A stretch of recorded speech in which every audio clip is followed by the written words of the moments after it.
Don't disturb she's so 신비 우시로는 쇼맨 와라네 타진 수를 손에 들서쇼 아마 에르레이호 See what you can now alive 나를 break it down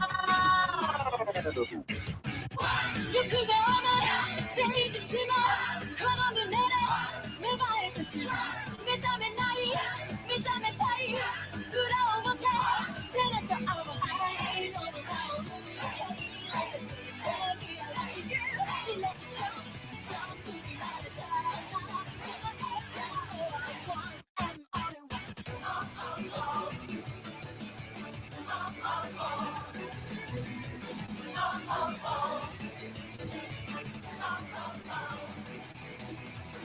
No regrets, this is showtime.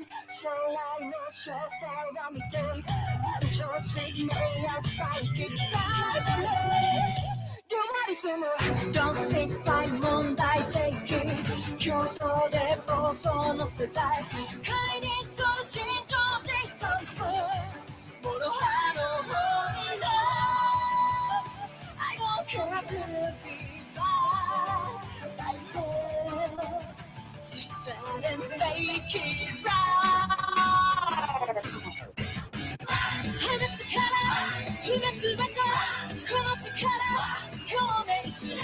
하나 된 나이, 하나씩 따위, 그 꿈이 나이, 숨을 쉴수 있어. 나도 아프고, 또 유리는 시, 아무튼 보면은 네가 필요해. 길 하나 사게 됩니다.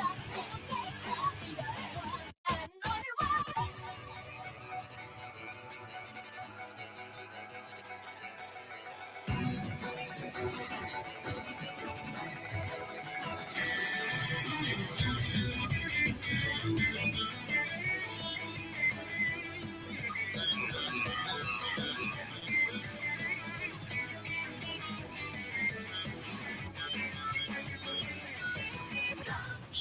앞에0가 앞에 무게인데 너扉にする認めない認めたい自分との答え合わせ欲が甘い誠実もこの胸で芽生えてく目覚めない目覚めたい裏表背中合わせ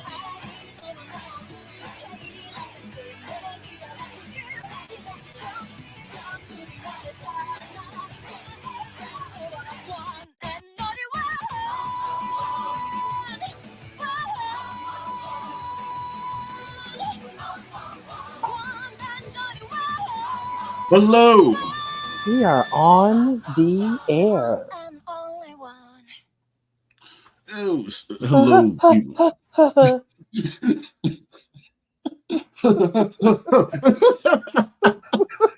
You're gonna start that already.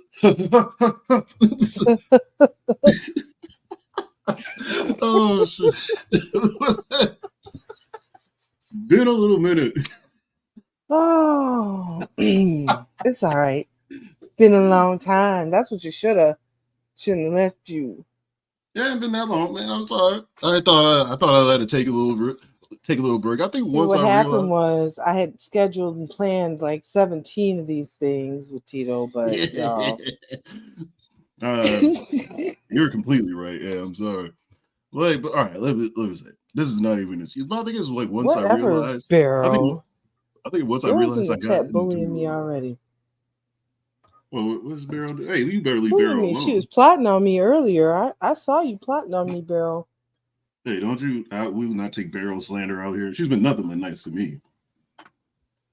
I mean, if maybe the problem's with you. See that? Why is it? Because I'm a black woman? Yes. No, that'd be fucked up. See, typical. Typical. Oh man. Oh yeah. I even have my name dedicated kind of to you.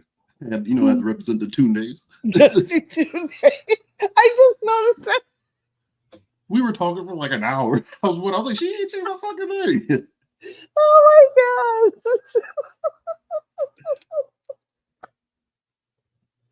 That's the best thing I've seen in so long. Just Dusty Tune Days. Dusty Tuesday.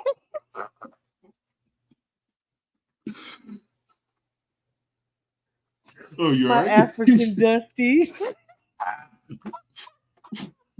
Yeah, hair going off. Okay, I'm sorry. And Ooh, what's that's happening? funny. Go ahead.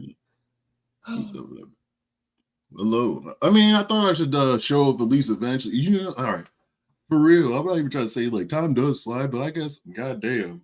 I didn't know I was gone. I'm to be honest with you, I did not know I was gone that long until I was like 4 months in. And then it's hard to come back. If you're like, I don't know. I don't know what to do now. I'm gonna have to explain myself. No, I don't. You know who the fuck I am. No, sorry. Y'all, he was I'm a big person. explaining himself. He was explaining himself backstage. He knew better. Well, I was planning on coming back like several months ago, but however, I got into the really the like if you guys don't remember from the last time we've seen us that from our last episode, I started watching anime, and that was just my excuse just not to stream. And I was just like, I watched like I got all the way up to Wano in One Piece, took a break on that. I watched all of Hunter x Hunter while watching One Piece at the same time. Then Oh my god! Then while I was doing that, watched Freyrin. Basically, this is like Freyrin. I watched that one. Fire Force. I fucking came around just recently finished watching this, and this is me Mob Psycho 100. I did watch like 3 more other animes before I was just like, huh. I was like, maybe I should probably come back, man. It's been a minute. Alan Reyes, holy shit, bro. Holy man, what's up, man? He said, well, you're on the anime hiatus. Oh my god. Alan, I fucking missed you, man. Oh shit. That's like the best welcome back I've seen in Oh damn, Alan, how the fuck have you been? I randomly thought about this motherfucker, man, in a minute. Oh shit. I don't even know how I was gonna start this. I didn't have nothing fucking ready. I just really just threw a show together because we were gonna talk about months ago we were gonna talk about just to basically annoy 3 people, like personally annoy 3 people with a movie that annoys them. BGL being one of them. We were gonna talk about like the inner workings of the movie Fences, but I was like, I've been gone for like half the year. I was like, maybe I should just show up in like more funnier shit before I just come back like, hey, let's talk about parental abuse and shit, like how that can affect people. I ain't got to like you, boy. Hit the one. No, I'm sorry. Man, he had him run. Hit the one if you remember that. After he tried to fight him, man, he got choked on that with the baseball bat. He ran away from. He said he ran away from us. No, I was about to say I mean, Denzel Washington had dying of hunger and thirst. Dying of hunger. Oh shit! Been looking for work since I graduated. Oh, you graduated in May. Congratulations, man! Hell yeah! Congratulations, yeah, Alan. It's good to see you. Oh shit, Mark. Hey, hello. What's happening? But it's good to see you guys. How you guys doing? And Lex, how are you doing? Alibis and Taylor Noir, Barrow, of course. Stan. Yeah, it's good to see you guys. I have missed you guys, but honestly, I don't know why. I was just watching TV and getting high and working. We had a heat wave. I was like, there's no fucking way I'm gonna be streaming and shit like that. I was just gone. I did not know. Like once I realized I finished finished or got caught up with like 4 different animes, I was like, how long have I been gone, man? I was like, I started this shit in August. I was like, oh my god. He came out the door. He came out the door like Tyrone did, and they cloned Tyrone. At the end, when all them clones came out of the building, like, what? I mean, I'm just, I'm just a simple 35-year-old person that finally got into anime. Am I high or drunk? I'm just slightly high. No, I'm drinking soda right now. Was it? I even bought mangas and shit. This U24. Oh shit! Thanks. Hell yeah! Y'all know this made it less stressful. Oh man, yeah, I'm no hero. I'm just a big-headed motherfucker that talks on the internet sometimes. But no, I like do have I guess I will say, but I wasn't just completely bullshitting like the whole time I've been gone though. But I like because I'm coming up with like several different, like me and BGL have been in talks like once every like Blue uh moon. it was like I was about to say full moon. It's like legit it's like legit like I'll just get nervous and scared. I'm like, man, is she doing all right? I haven't talked to her in a while. I'm just like, hey, how are you? Like at a Pharaoh random knows what I've been doing. Yeah, arguing with motherfuckers on Twitter and shit. I Or don't just argue. I'm bringing up months long. I'm trying to reference the months I've been gone of random shit. I've been gone for so much shit. I missed the Olympic. I mean, I've been gone while the Olympics was going. The fucking Kendrick Lamar Drake beef. Oh my god. Like I was thinking about showing up around We're that time, gone but I was through like, all of that. oh shit, something else happened. I think shit. I was gone for like quite some time, man. But no, I was a totally bullshit because I'm thinking about doing some other shit. I'm actually trying to like, which is going to be a rare thing for to hear from coming from me. But I actually want to like kind of structure shows and stuff like that. So I'm working on like trying to like how I want to get like this show better and shit like that. And I eventually want to make another like show or whatever because it's like the state of the like I'm thinking about making another channel and this one I don't know what the fuck I'm gonna do with it and we will probably just migrate to that. And this is all of like going to be in the works because a nigga like me is a procrastinator. What? Berserk. Oh shit, yeah, Berserk. Fucking did you I got the first book, man. I need to buy the next one because those motherfuckers cost more than it costs about as much as a Bible and stuff. It's all leather bound and stuff. But that shit is insane. But yeah, but BGL, how have you been? I have been traveling the stratosphere. And I've Oh, been well. know what else? You know what else people didn't I've been gone since then too. Because we were supposed to go live about that. Me and BGL found out something. We're related. BGL busy. We met at a Oh, we are yeah. related. We met at a family reunion. I was like, this motherfucker. We were standing by the buffet and we were so hungry. Dying of hunger. I couldn't even get it up. You okay? I'm fine. Oh man. Are you guys making fat boys breathing sounds? I don't know what you're talking about. Oh shit. Oh shit, heroin in my mouth. Oh shit. I'm having too. This is a rare occurrence. I'm having too much fun right now. Like we should actually get this show going. It's been almost 15 minutes. This is one hell of it. This is the way the show goes. It usually does. Excuse me. But however, since I've been like my random departure from streaming and shit like that, yeah, I've just been watching other people's like shit or whatever, and I'm like, man. And also it's like I was telling BGL here that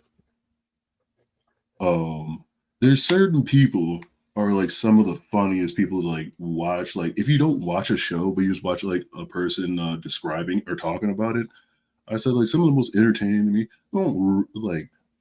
I'm not trying to make it about race, but it's like for some reason it's like black women and gay black men are like the most entertaining people. I think, man, they like especially for random shows like But I asked BGL here because I was watching one video of a new channel that came out, but it's from somebody I played here before, but it's Olay, but I can't pronounce what's her name, but she started watching Interview with a Vampire, which I didn't even know was an actual show. But I asked Miss BGL over here, did you watch the show? And she's like, yeah, I have. I was like, well, I know what we're going to talk about. So I pulled up. Have any of you guys watched that show, Interview with a Vampire? Is that really popping in the streets and shit like that? Anybody? Hit the one. Hit the one in the chat. Hit the I'm one not stealing that. I'm not hitting. Steal it. Do steal it. I'm not stealing that man. Do steal it. Hit the one. He's a good guy, man. I'm not stealing it. I seen the movie back in the Gap. Like, I don't remember it that much, but and I don't know why it was funny to me that you hit too, Ann. For a second, I just thought everybody had seen it. But we were talking about the TV show, not the movie. And I don't know why I would assume everybody has seen the movie either, because like that would be like assuming everybody's seen Titanic, and I haven't seen Titanic. So I'm gonna tell you right now that you're not missing anything with the Titanic. I know. The Mayfair witches are those what's the name? Is that the movie? Is that those girls from the show Charmed or something? I don't know that much about witches. Is that a show? Anybody? No. Hey, Groot AF, how you doing? What's happening? It's a boat. It's a boat. That's all you need to know. Suki. Started screaming with me. Oh, BGL, you have a fan. Well, I guess I'm like, really, me and BGL, shit, we kind of had history for quite some time now. She was like the first guest on when I first started streaming. She was like one of the first guests I had, really. I only Taco Tuesday was happening. If you look back in his histories, I'm on there a lot. We have some pretty groundbreaking thumbnails. I thought you were about to say we had some groundbreaking episodes. No, we didn't. I was like, yeah, but their thumbnails are good though. Shout out to thumbnails are fire. But shit. Let me go to like into the next thing, kind of. But okay, yeah, because I'm gonna have to shout out her channel and shit. Louis? Yeah, but it's this I can't pronounce. Goddamn, Orlanate Pop. She just came out with this channel not that long ago, but she was covering. I'm scared. Taco. She was talking about what's his name? The show I was talking about, the Game of Thrones one. I don't watch that either, but I was watching a review about it. Yeah, but that shit was really so. Were you ever on the Brett Keane nonsense? I wasn't really on it for real. I remember like before I like really disappeared. I know some people are like more into it as in me, but like I know of him in certain like arcs of him, kind of. But nah, but there's something happening around with him. He said the whole series is amazing. Hola. Hey, Olafola. Oh man, she might cuss me out because I straight up did not tell anybody for real. I was dreaming. I posted the links and then Olafola reposted in the live stream channel in the Petty Fam server. So, oh man, she's like, I know she probably feels betrayed. She's like, you motherfucker. Olafola is the best mod. She's like, I know. Oh shit! But this shit, man, she's like the way she talk, man, describes this show. It almost makes you feel like I need to watch it. Let me just skip it to like from the what's the name? I feel like I got my hair cut super short like that, Tito. I have a little TWA right now, and I feel like I should get my hair straightened and get some finger waves like hers. I like her hair. Nice cut. That is a nice cut. I really like her hair. Like my hair is super short right now. I am not pleased. I'm sorry. I thought it was gonna work out that it was like, hey, at least I'm streaming, get so him, you won't get mad at me. Get him. It was like, oh please, hey man. Oh yeah, never mind. I was about to say I was gonna try to get you guys a turn to get on my side, but I was like, it's not gonna happen. Nope. Well, I mean, you know, and Stan will I just don't have the power for Olaf. Like this is what happens when you actually like put like I gave mods to like too many like likable, powerful people. So it was like eventually when they want to do maybe because I've been watching too many reviews on House of the Dragon. I feel like if they ever want to do a coup, they could easily just take over my shit so quickly. I'm like, well, yeah, you got me. Oh god. I'll bend the knee. Who would lead the takeover? Alibis. Who would? Let me see. I think Lex would come from behind. If we're doing Lex would surprise us. No, they would work. They would all work in tandem. But all right, let's break it down. If we're just still doing, because women can work together. If we're doing Game of Thrones logic, let's see who's the main person. So who would be top? Like hypothetically, I never think of myself that side. But if I was a king and I was like, who is the one pressing? And I forgot you guys. If you guys hear me say a lot of random weird stuff, I bought I bought Crusader Kings 3 about like a couple months ago. So I've been playing the fuck out of that. So yeah, who would be pressing the claim? I feel like Olafola. No, she'll be more of the spy master. She'll be like she'll be the one is like the vizier. She's like the yeah. Lex will probably be the one. Lex will be the one pressing the claim. Alibis will be the one like in my court. Yeah, she'll be the one in my court that like got close to stabbing me or something like that. But either I paid her off or she fucked up in some type of way and stabbed my twin brother or something like that. If I had one, this is Game of or whatever like that. But yeah, but it would it would go about 3 seasons. I wouldn't live that long. I would probably die by stubbing my toe. This is back in like the year 2 or whatever. Die by you stub your toe and get a staph infection and go septic, but you would still father 4 children before you died. Yeah, all bastards. Every one of them illegitimate. Like, no, but they would be hungry. Living in. We're not even. Why am I even talking about this? I'm sorry. Why? Oh, because why are we talking about that? We're supposed to be talking about her reaction to or her review of the first episode of Interview with a Vampire. We're not talking about vampire shit at all. But the way she described this shit made me want to watch this show for some fucking reason. Like, I'm going to be honest. Watch half of the first season. Haven't watched the rest of Game of Thrones. If you're talking about the actual Game of Thrones, I'm happy for you. Just stop. Stop after 4, maybe 5. No, 5 is. I 5 read is the not. Book. I read all the books except for, I think there was like another one that was written like for the show. I don't know, but I read all the original books. I've never watched the show. I have them on Audible. But Audible. This is Audible. Oh, you know what else I did while I was gone? Like just to make an excuse not to come back. I got a book. I read the whole history of Cuba from like fucking How was that? I downloaded that, but I haven't listened to it. It's really good. It's a really good book, actually. Yeah, from like the fucking 15th century to the most current, to I think the Trump administration. But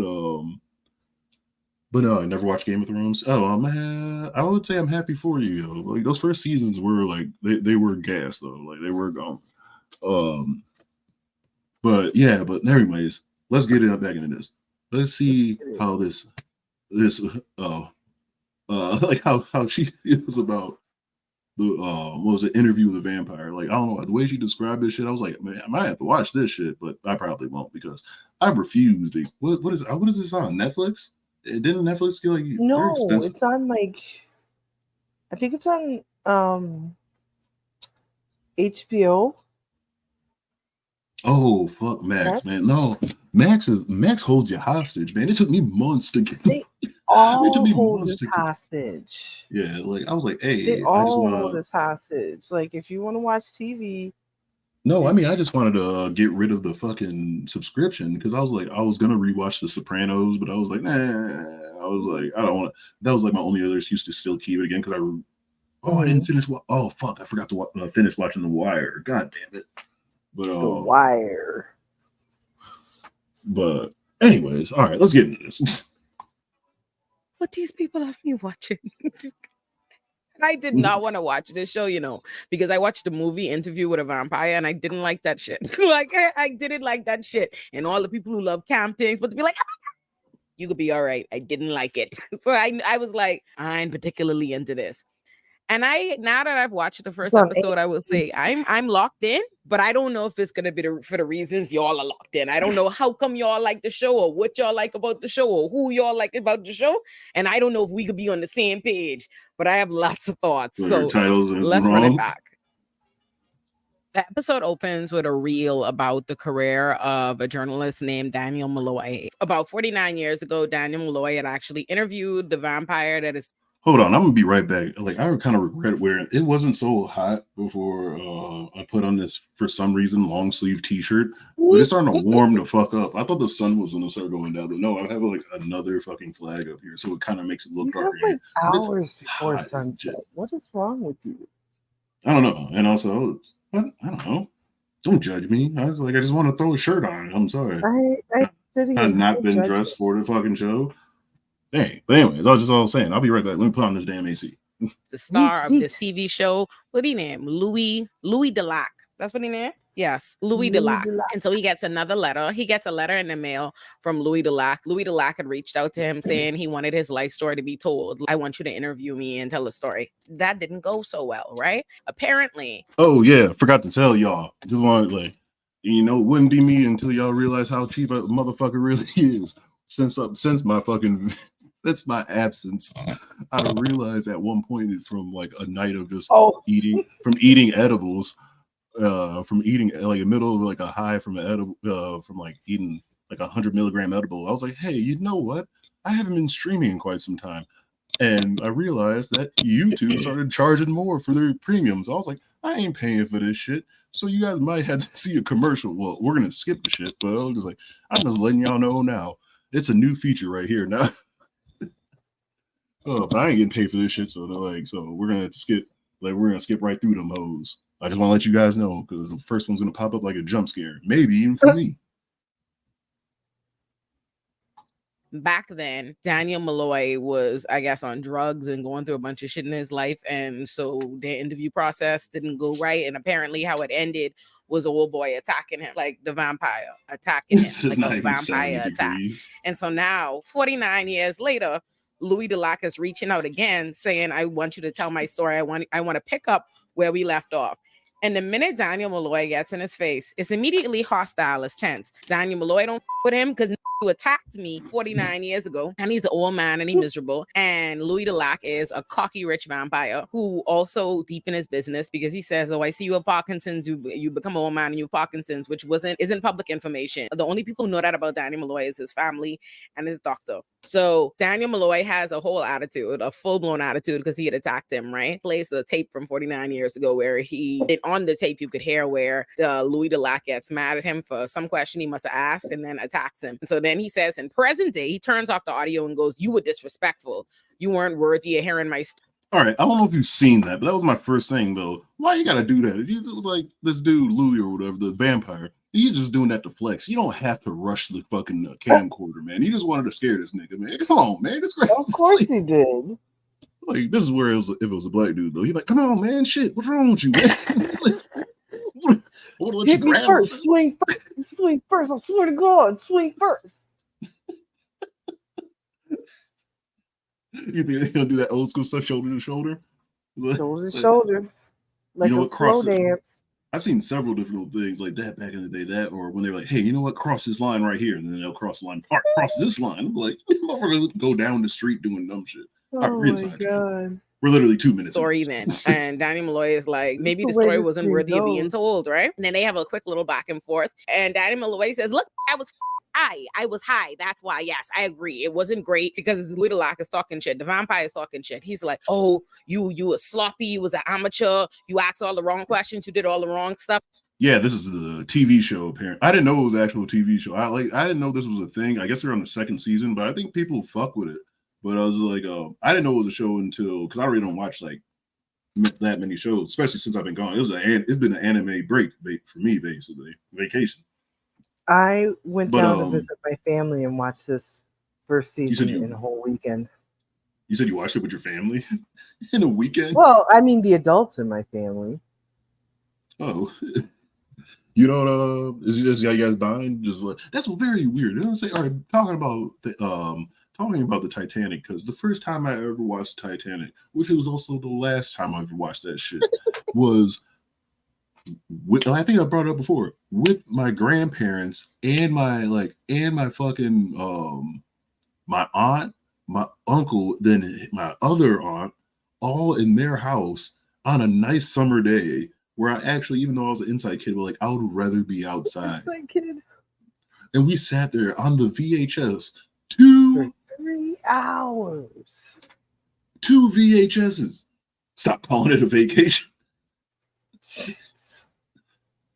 No, I said hiatus, didn't I? I don't mean it's a vacation because there ain't nothing. I was still working.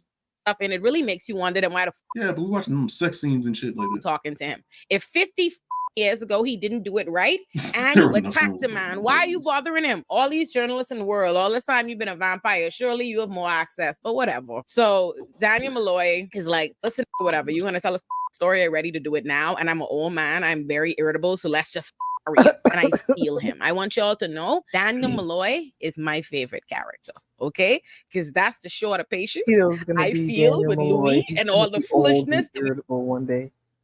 You said what? I said you're gonna be Daniel Malloy. You're gonna be old and irritable one day. I'm old and irritable now. Like, I don't know how y'all think I'm funny, man. I was like, I appreciate it. It's like, damn, sometimes I be feeling like I become off my asshole. But I was like, nah. But say me old and irritable. My body feel old, man. Like you ever just like my body D3 and K2, you gotta make sure you have your vitamin D levels up. Like I'm at a certain type of age. Like what level of old is it that when you watch somebody like when you watch somebody like on YouTube or whatever, just like doing like they're at the gym and they just do a squat, but it makes your own knees click and pop and shit like that. Like I'm at that age right now. Like I still got a bop in my stuff. Like I'm still moving. I'm good. But it's like, you know, it's starting to wear and tear starting to show, baby. Time is getting old, you know.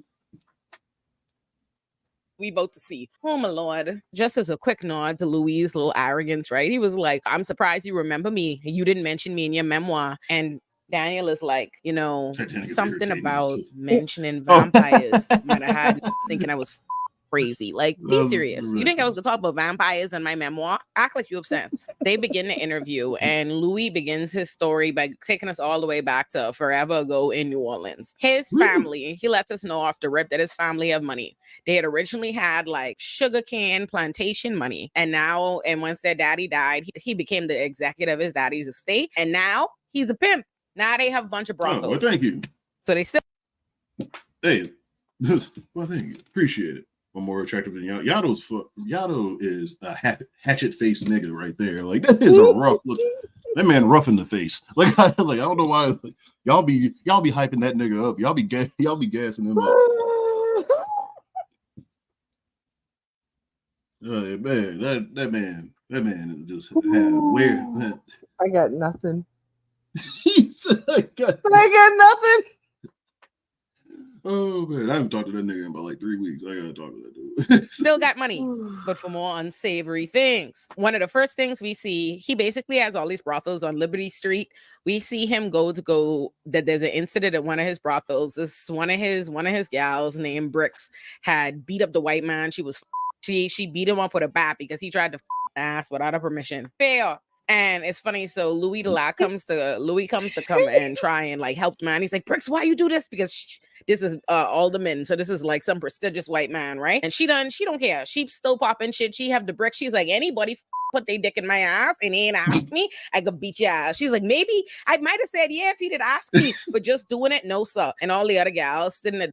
I mean, hey, that is just valid. Doing it, no sir. I mean, that is kind of mad rude. Like even back in the olden times, like even back when racism was at its freshest, like deep in Louisiana. I mean, have some decorum with your ass. Come on, man. Like, I don't stream that off and stuff reset. What? So thank you. Oh, they're trying to give you compliments? Nobody giving. That's so sweet. That's the nicest thing anyone said about me on the stream. Ugh, and I don't even like it. It's disgusting. at the door giggling. And the white guy, even though this man's sitting here bleeding and down bad, the minute Louis go touch him, he's like, oh, get your hands off me, boy. And then Louis is like, oh, excuse me. I'm not the other. Look at me good. And he's like, oh, my fault.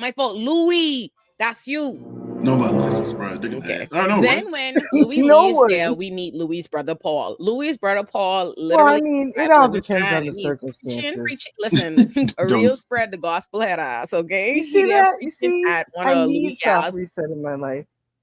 Hey, no, once again, like we were saying, like that Game of Thrones type stuff, because I feel like the my mods would team up with you. Yeah, as a matter of fact, no. As a matter of fact, how dare I? Yeah, the main person that would topple me over, that would have pressed the claim, would be you. The person that's closest to me, of course. What are you talking about? You said who would do the coup? Like who would like totally top? If this was Game of Thrones, like who would take over my crown? It would be you. I'm over. Why I'm so would blind. I do something like that? Mm-hmm. Oh my god. Answer me that. Never. Why would Aegon? What was that? Why would Aegon do what he did? I don't know the characters' names. Yeah, matter of fact, it's you. You're working against me. Set on my side. No, you got all my mods. I know y'all be teaming up like the fucking Voltron and shit like that on the goddamn Twitter and stuff. I know y'all fucking still hanging out and stuff, buddy. Voltron on Twitter. Kikiing and shit. Oh my god, that's because you've been living in a cave watching cartoons for months. Well, I mean, I was working and shit like that. I was really supposed to come back so many times, but no, it actually was like you said. I'm not the one who wants to take over I'm not the one who wants to plan a coup. I'm not the one. That's Barrow. Actually, Barrow's the one you got to watch out for. But no, Barrow's been on my side since number one. And first, like you're never gonna split two Hispanic people between each other, so you keep that shit to yourself. Oh, in the camera. You keep that shit to yourself. Like, that's how you're gonna get got. But that's okay. No, it's gonna be you and my mods, and that's it's gonna be. I don't know who would do the killing blow. I feel like you would spit in my mouth when I'm dead. Like you like disgusting bastard. It's like you do the final blow. I'm like, why is that necessary? Like I'll be the ghost, and I'm like, is that necessary? Final blow. Like I'm like, why? Oh my god. Did you ever watch? Did you ever watch Weeds? Nah, I heard it was a good show. It was a good show. We're getting sidetracked. We are so sidetracked. We're only 5 minutes in this. Like I do. Telling them to start this whoring life. We're 5 minutes in. And we're only talking about all shows. This is just, man, we fell back into our old habits. We're talking about every show but this one. And this is a show that you watch that I'm supposed to be asking you questions about. I mean, well, to be fair, I did not see the first episode. I think I came in in the middle of the second episode. I don't know how, because this description of the first episode sounded so fucking insane. I was like, every episode is wild. Oh man, it seemed like it. Like I didn't know that BGL loves violence. She really does. See, like you guys didn't meet her at the crab. You really didn't have to go there. You guys didn't meet her at the family crab boil day 3 at the you know how black folks, like, you know, big family black folks, like they like to have whole fucking weekends and shit like that for big families. It's always a drunk uncle at the family reunion, and I just had it. What am I supposed to do? I'd be tired of drunk uncles. I don't know what it is. Like my family, my dad's randomly questioned me, how the fuck you know her, man? I was like, what? I'm like, we met through this. Like, how the hell you know her, man? You don't know anybody from her side. Like, why are you questioning me? Like, why are you questioning me that I know people in my family? Goddamn it! Yeah, Dad got drunk. He flipped the table. Remember that dice game? That shit kind of went wild. But anyways, let's get into this. A hot game of dice. Yeah, right. Dying of hunger. I'm sorry. Lord, why you're whoring, everybody going to hell. And so Louis like, hey, man, stop it. Get, carry ass. And his brother's like, listen, hey, you got to stop this. They get into a fight. He go punch his brother. His brother punch him. And then he had to go pull out his knife on his brother, and his brother gone. Now, while this was happening, this white man vampire is in the corner watching, nosy. Like, and you know what's crazy? I didn't see him. Like, we on Liberty Street. We in the middle of the street, and y'all don't see this pasty white vampire all in your business. Like, you wouldn't see this white. Imagine you in the middle of a moment, because that's what's actually happening. A moment. Watch closely. You're about to experience a nigga moment. Webster defines the nigga moment as a moment when ignorance overwhelms the mind of an otherwise logical Negro male. And then you don't see some white guy in the corner like this. All right, that's a valid point because this I would question that now. Oh my God. How do you jump back? Fucking only 5 seconds. Never mind. I'm gonna go up. Yeah, but like the way he looked, like who's an otherwise logical Negro male. And then you don't see some white guy in the corner like this. Look at him. All right, so if you've seen this man, even if he was wearing regular clothes today, and I spent many no matter where you were, I would say let's keep it in New Orleans. I live close to New Orleans. I lived pretty close to New Orleans for many years. And if I just seen a random white dude, that's already gonna be questionable. But if you're obviously of the undead kind, like he looks like a vampire. He looks like a vampire. He's like, no, I sell insurance. Like, no, you to who? I have a blood deficiency. Or like, are you sure? Show me. Nah, man, I don't believe that, man. Show me your medical report because you look like a vampire. I have a blood disorder.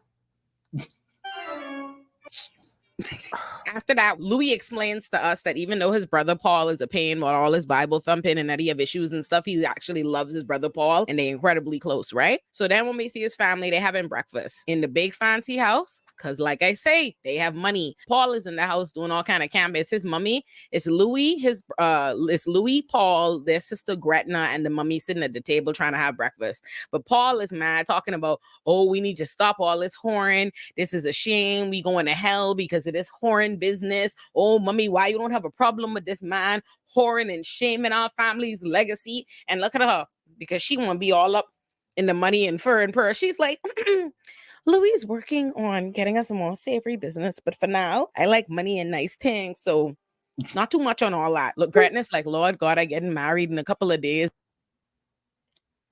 Yeah, we're gonna just get you right off here. If you don't change that goddamn picture, fix yourself over here. I will not stand. How long was that up? How long was it?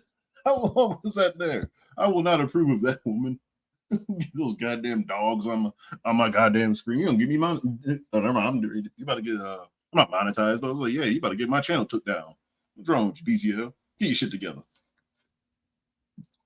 Isn't still the only thing I want to do is have some peace at breakfast.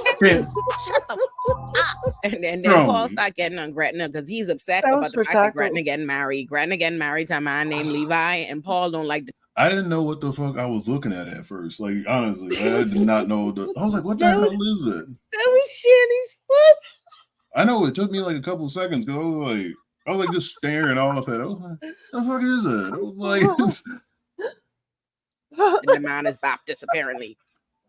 Way too much. I don't know what the Baptists do. He say, Mommy, Gretna marrying a man that can have a jump in the broom. He say it like she was a Joneser, like a real Joneser witch, and he wanted to have the Salem witch trials. I was like, Lord, what is this? Now, this is when the plot really stopped moving.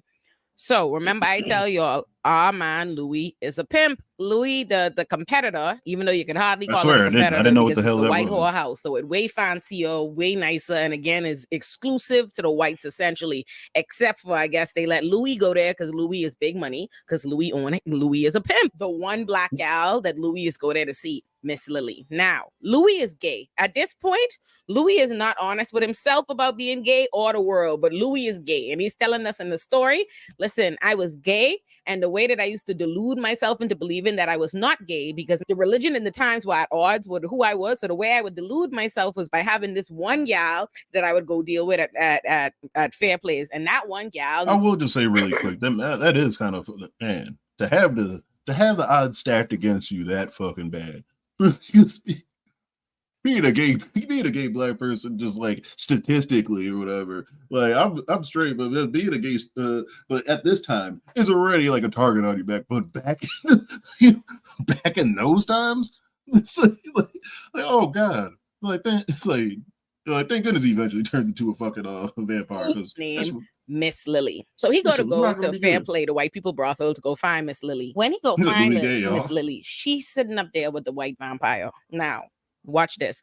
Soon as he get over there, the first thing the white vampire could say to him is, he was like, "Oh, you must be doing well in life that they let you pass the door, considering your ailment, being your black ass skin." And immediately Louis looking at him like, this it was not best for many. Like, what the that mean? And he's like, "Oh, I don't mean to be offensive. You must be doing well. They letting in here."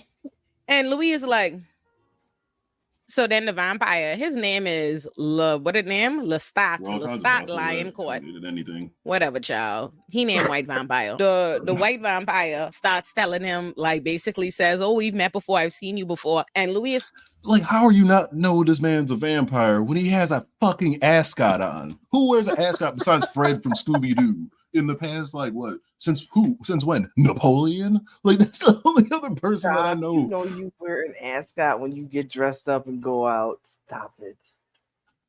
What? Where am I going? Where am I going to? Fucking mansions to have fucking murder to have murder dinners and shit like that? You go to your D&D games dressed up wearing an ascot. An ascot? Buy regular ass clothes and an ascot? Like, you just treat yourself. You just, self-care is a thing, you just treat yourself. You're walking around the house in a smoking jacket and an ascot. I wish I had a smoking jacket. IPA. No. I've seen what my natural in-house loungewear's uniform is going to be, and I'm so excited. And it's from a fucking anime, but I realized I can actually get the whole get up. Most of the shit I can get in America, just the jacket I need. It looks mad comfortable.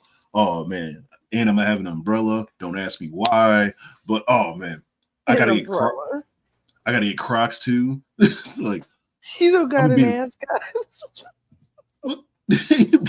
Ascot. What the fuck? Oh, thank goodness, because I was about to send it out. But no, all right, thank you. Yeah, thank you. Because shout out to this though, because she actually covers I think she covered Game of Thrones, and she also covered the first episode of The Boys, and that shit was funny too. But send out her channel though, so you can check it out. Daryl, are you talking about Interview with the Vampire? This show that we're reviewing, it's on AMC Plus. Oh, it's AMC Plus? Yeah, I looked it up. They got something now? Yeah, I looked it up. Content. That's what I need. Know you. Apparently all look alike to you, but you ain't know me, son. And he was like, "Oh, but I do. Let me tell you the story about how I end up here." So he said he was on the boat, and then he smelled something. He heard some good music, and so then he wandered into the area of town to hear the music. But then he was really captivated by the food, and then as he was there experiencing the music and the food, he saw a moment. He saw Louis pulling the knife out on his brother, and he said to himself, "I have to live here. I have to live here. Ain't nothing like family crime to make you want to move in." And then he called Louis handsome. And as he's saying all of this, Louis face still screw up, right? And Lily's like, "Oh, see, it's destiny. Y'all were destined to be." And White Vampire is like, "Oh, we were destined to be friends." Meanwhile, and now he doing his vampire shit to have this man transfixed. So then as this conversation, this subtle dick measuring contest is going on, right? And Louis still glaring at this man. The man starts feeling up on Lily in front of him, right? We say he was mad that this was happening, but he was like seized with fear and couldn't react. And then, it basically comes to who Lily, because I want to remind you, this is a whorehouse. So they basically start throwing their money on the table. Dick be like, "Who got the most money?" And my man, when they match money at the White Vampire, pull off his ring to bring his bid over the top, and she gonna go White Vampire. And Louis say, "I was so mad, I was emasculated, and I wanted to murder him, but I also wanted to be him." I say, whatever, child. He said he had come there for Lily, but he left only thinking about this White Vampire. And I'm like, now in the very next scene, we see White Vampire. They don't show us as White Vampire, but we know it's White Vampire. Look at him. White Vampire attacks and murders his white man in the streets. And then after that, we're now at a poker game, nothing but white men and Louis, right? So now Louis is there and White Vampire is at the table, and he there staring Louis down while they play this card game. So one of the white men at the table tries to offer a business endeavor to Louis, right? But then he only goes to offer him 10%. Oh, I think I know that. I mean, I don't know him personally, but he's acted in something. I can't remember. Damn, he has a And familiar. Louis is like, you want me to do all the work for only? Oh yeah, and I didn't know when I was watching this. Is he has such auntie energy. And I did have a feeling when she was like, "This would be like one of my family members like describing a show to me." Like it's like I like just hear this. Like I don't need to watch the show. I can just call my auntie, man. She just come and tell me about like, hey, what happened on like what happened this happened in the latest episode of what's the name? Oh, the White Vampires. White Vampire 10%. Diaries. What it should be 15. They ask vampire, white vampire, what he thinks, and he starts talking to them. But basically, he does his vampire magic, completely stops time, and starts only communicating with Luis through his mind. And he's like 10%, 15%. Oh, why don't you know? Why don't you know your worth? Why are you suffering these indignities? You know, these men. I hate that this country treats like you. You know, we don't do this in my country. And I was like, baby, you stop the cap. I say this lying sleazy vampire like they in France treating good, man. Shut the up. Like, that shit irritates the shit out of me. Oh, in this primitive country, look at they treat. Oh, me, I'm so much. It's not like we just recently lost. We recently lost Haiti or something like that. Our biggest fucking slaves. The jewel of the empire. No, I'm just exactly. No, let's go. That was by like better. The white man vampire taking advantage of all these privileges and the advantages of being supernatural and now being inside your mind. Oh, you're not gonna make it, soft reset.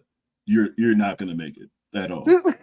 this whole first video, she basically calls him white vampire. She will not call him Lestat. I think at best she calls him LC, like he's a football player, like a retired football player. Hilarious. Yeah, face. Oh, yeah. that pause screen is perfect. Oh man, she be having some mad. Daria, what happened? Dang. Long time no see. Anyways, so this exchange happens, and instead of Louis rebuking this in the name of Jesus and deciding to run as fast as humanly possible, he decides to become friends with him. And he kept asking him, you know, how did you do it? How did you do this trick? And every week he would tell me, oh, next week, tell me. And I'm like, trick? Like, what the fuck are we talking? Yeah, what trick is this? Like this is when she starts making some really like she makes a whole valid. It seems like valid points to me when she starts talking about this part is ridiculous. It's like what trick is this? Like, forgive me if I'm wrong, but if you went out, if you were at a table at a gathering, and suddenly the white man across the table had frozen time, and he was in your brain communicating with you. Would you think this was just a card game or a parlor trick? Would that seem like once she got here, I hit. That's what I would say. I hit subscribe right here. When she got to this part, it seemed like I was like, yeah, goddamn it, you're right. I was like, no, I would not be cool with this. I was like, I've been gone. This is so hilarious. So that's what asking Do. What? It's a rope. I'm so confused. Somebody you want to kick it with. So fucked up. Yeah.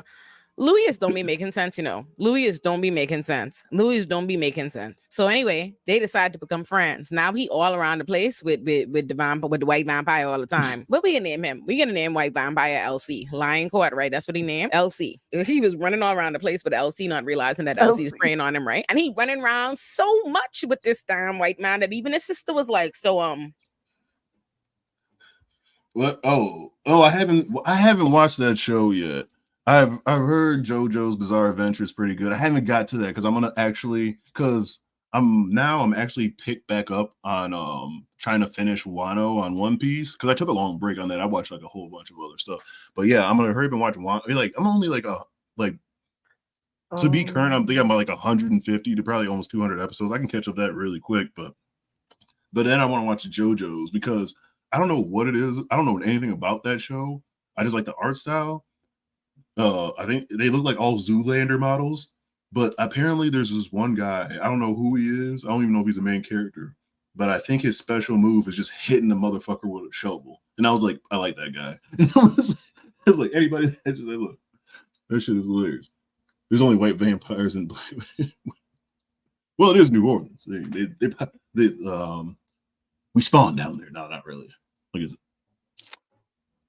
We gonna meet this white man you always seem to be with. What's up with that? And it's funny when he says that, Louis could go, he's not white, he's French. Huh? And I'm glad that Gretna had plenty of sense and she reacted the way I did. She was like, oh, excuse me, white French. Like, what the? She was like, that's what we doing now? Like, he stopped being, this is a white man with blonde hair and ice cold demon blue eye. What is this? He's not white, he's French. Like, that's what? White. What are you talking about? Anyways. Yeah, I heard they're remaking that already. Yeah, I heard they're remaking that.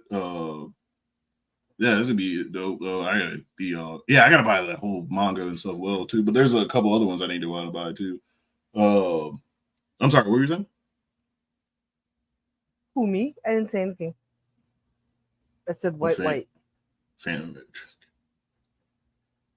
So don't encourage Tito to go on a vacation again for 6 months. Like, well, all right. So see you guys next leap year. Bye. Oh man! And that would show up again. Like, I wasn't gonna talk about something serious. What is in her nose? I don't see a. Oh, she has a nose. Yeah, on the outside. Yeah, she has a small one. She has a small on the outside. Yeah, she has a very it's a small one over there because she has it on both sides. Because it caught me at first too. I was like, what is that? Oh, yeah, it's no. He promises to come bring the man to dinner, and he also gives Gretna like tickets that he bought her to be husband, I guess. Oh yeah, I think she has. What they call him? Goku Rose or something like that. Like I think that's behind her or whatever. She likes it.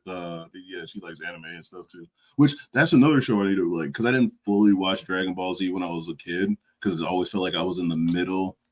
I was in the middle of There was always in the middle of some fucking story. So eventually I had to watch that. It's like for them to take trips to Europe for their honeymoon. While they're having this conversation, you could see Paul like right across the way looking at Paul. And Paul is like, he has his Bible and he's ranting about the Bible to somebody, but nobody. Like, there's nobody there. And so it seems like, they're talking about it like, what are we going to do with Paul, right? And Gretna's talking about a place that they could put Paul. And Louis was like, we're not doing that. The last time we tried to do something like that, like it's not happening. Like completely dead that. And so they never explicitly say what's wrong with Paul. And I think they probably never explicitly say what's wrong with Paul because they don't know explicitly what's wrong with Paul in that period of time. Not yet. I'm in Wano, but I know it's Egghead Island is recording right now, but no, I'm in Wano, but now I'm actually way in the third part, like just starting the fights, just kind of starting off. I found out but like I already went through the sad backstory of fucking Odin and shit like that. But the fights just took off. And that's where I'm at right now. Pretty excited though. The animation is starting to pick back up again. This shit is pretty dope. But this is all right though, because that took me a little breather though, man. There was some sad on that. So because I had to finish watching Mob Psycho. That's when I went to watch that. Oh, is this Interview with the Vampire? Yeah, it is. I guess the TV show. It's the TV series, not right. The movie, like people's understanding of mental illness and all these different things. It seems from just my like speculating, like. Paul have a touch of like schizophrenia, it seemed like. And let me just tell you, the actor who's playing Paul is acting his ass off. And I can't even crack no jokes for real because like I really enjoyed the performance and I felt attached to the character almost immediately. Now, in this next scene, the dinner where they invited the vampire, LC. Now, remember I told y'all that Louis ain't making no sense to me, right? Like it didn't. Let's just count all the times. Let's just put up all the red flags all the times Louis don't make no good decisions. So we're now at deciding to befriend the man who had stopped time and been in your mind. Now he has that man at the table. So Paul ain't internet. Paul, they have that man at the table as a guest at the table, and they have Gretna soon to be husband at the table. Now, as you know, is my favorite. Paul don't like the fact that Gretna's marrying this Baptist man, and he damn sure don't like this confusing white vampire table. So Paul asked LC, do you know Christ? And when he asked him this, man, Louis was like, shut your mouth, Paul. And I didn't like that. Don't scream at Paul. I don't like how they treat Paul sometimes. Like I understand you frustrated. Maybe it's because my brother's autistic, so I don't like that.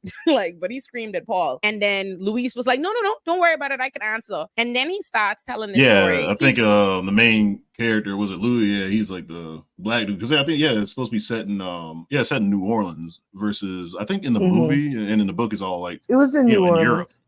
It was in New Orleans. Movies? Oh, really? Yeah. Oh, yeah. Yeah, like they have some that's slaves? the point of it. I don't know if they had. I don't remember if they had slaves, but that's the point of them being in New Orleans right now is because they were in New Orleans and you don't think over. vampires? You don't think vampires had remember? That's how we were freed. The real story of slaves. Remember Abraham Lincoln, vampire hunter? But you really don't think the vampires didn't have a role in the slave game? Of course they did. So Louis became black.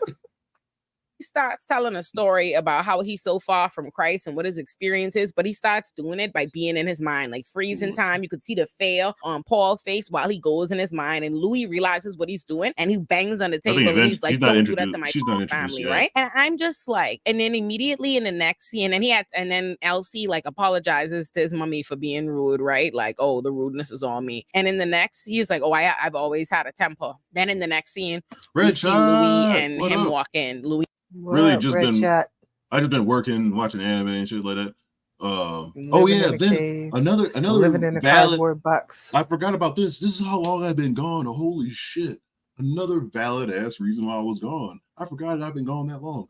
Baldur's Gate 3 came out. I was gone for I played the fuck out of that game. I was gone for so long. This whole time. No, but I did put 1,000 hours in that game. The first game to ever put 1,000 hours. I played the fuck out of the goddamn game. Oh shit. That was a good excuse. Just never. I was like, I really don't want to put this I really don't want to stop playing this, man. Not valid. You didn't play Baldur's Gate 3 then. That shit. He said I was obsessed with I love that game. We and Elsie walk in, and Elsie's apologizing for doing that to his brother. And he was like, no, it's okay. If I had your tricks, I would have done the same. And I'm like, first and foremost, stop calling it tricks. This is the devil. Like, what the are you? Stop calling it tricks. People don't just, like, that's not a trick. That's not a magic trick. That's not a parlor trick. Like, people just do not possess the ability to be in people's brain. You should be far more concerned as to what this monster is. Now, but I'm like, second of all, you would have done it too. You just watch this white devil come into your house, freeze time, get inside your brother's brain, looked at the trauma on your brother's face, and you thought to yourself, this your man's? Let me go on a midnight stroll with him? Oh, that's okay. If I had your tricks, I'd have done the same thing too. Bitch assness, Louis. Bitch assness. Like, Louis, don't be thinking that thinking with his dick, because he don't make no sense. I say, let me tell you. Anyway, before I got carried away. So Levi was like, no, like, don't be mad at your brother or whatever. Like, you should envy your brother. And Louis was like, why would I envy him? He believes that God is talking to him through the birds in his head. And then they continue talking about dinner. And Elsie brings up the fact that Louis had lied to them about a play they had gone to see together. And he had said that he left early. And Elsie was like, why are you lying? You were actually really moved by it and crying. And Louis explained to them, like, listen, I have to be tough, okay? Ain't nobody into all of that. Like, when my daddy died, we was 4 months away from bankruptcy, and I had to take over everything, and so I have to show strength. You can't be telling these people, like, crying at plays, man. I look like... So then, all of a sudden, Elsie goes, shall we have a nightcap?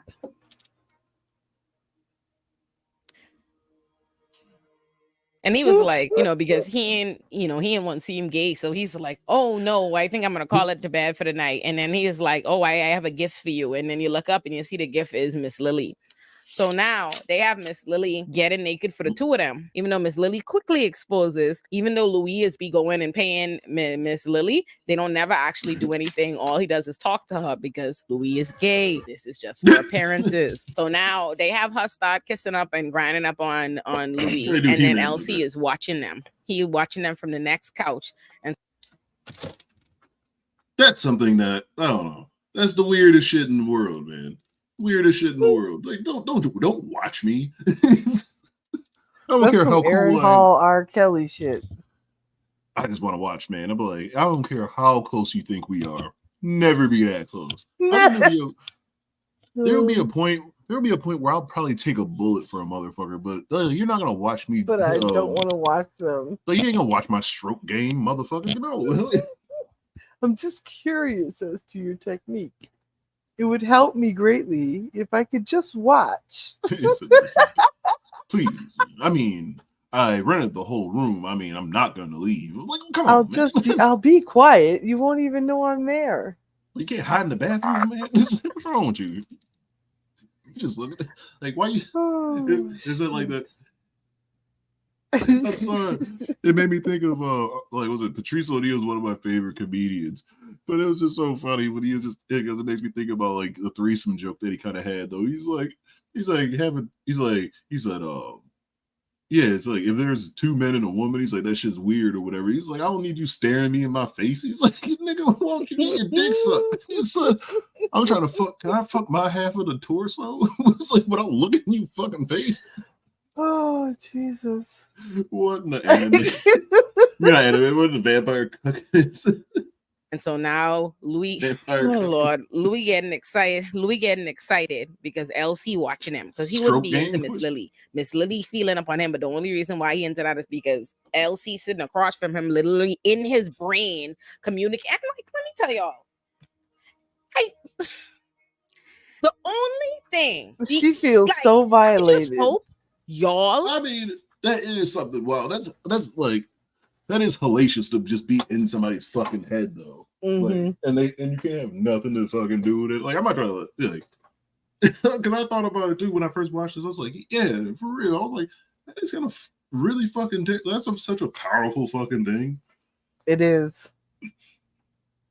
It's like, and when in doubt, if you don't convince somebody, you just make them look crazy.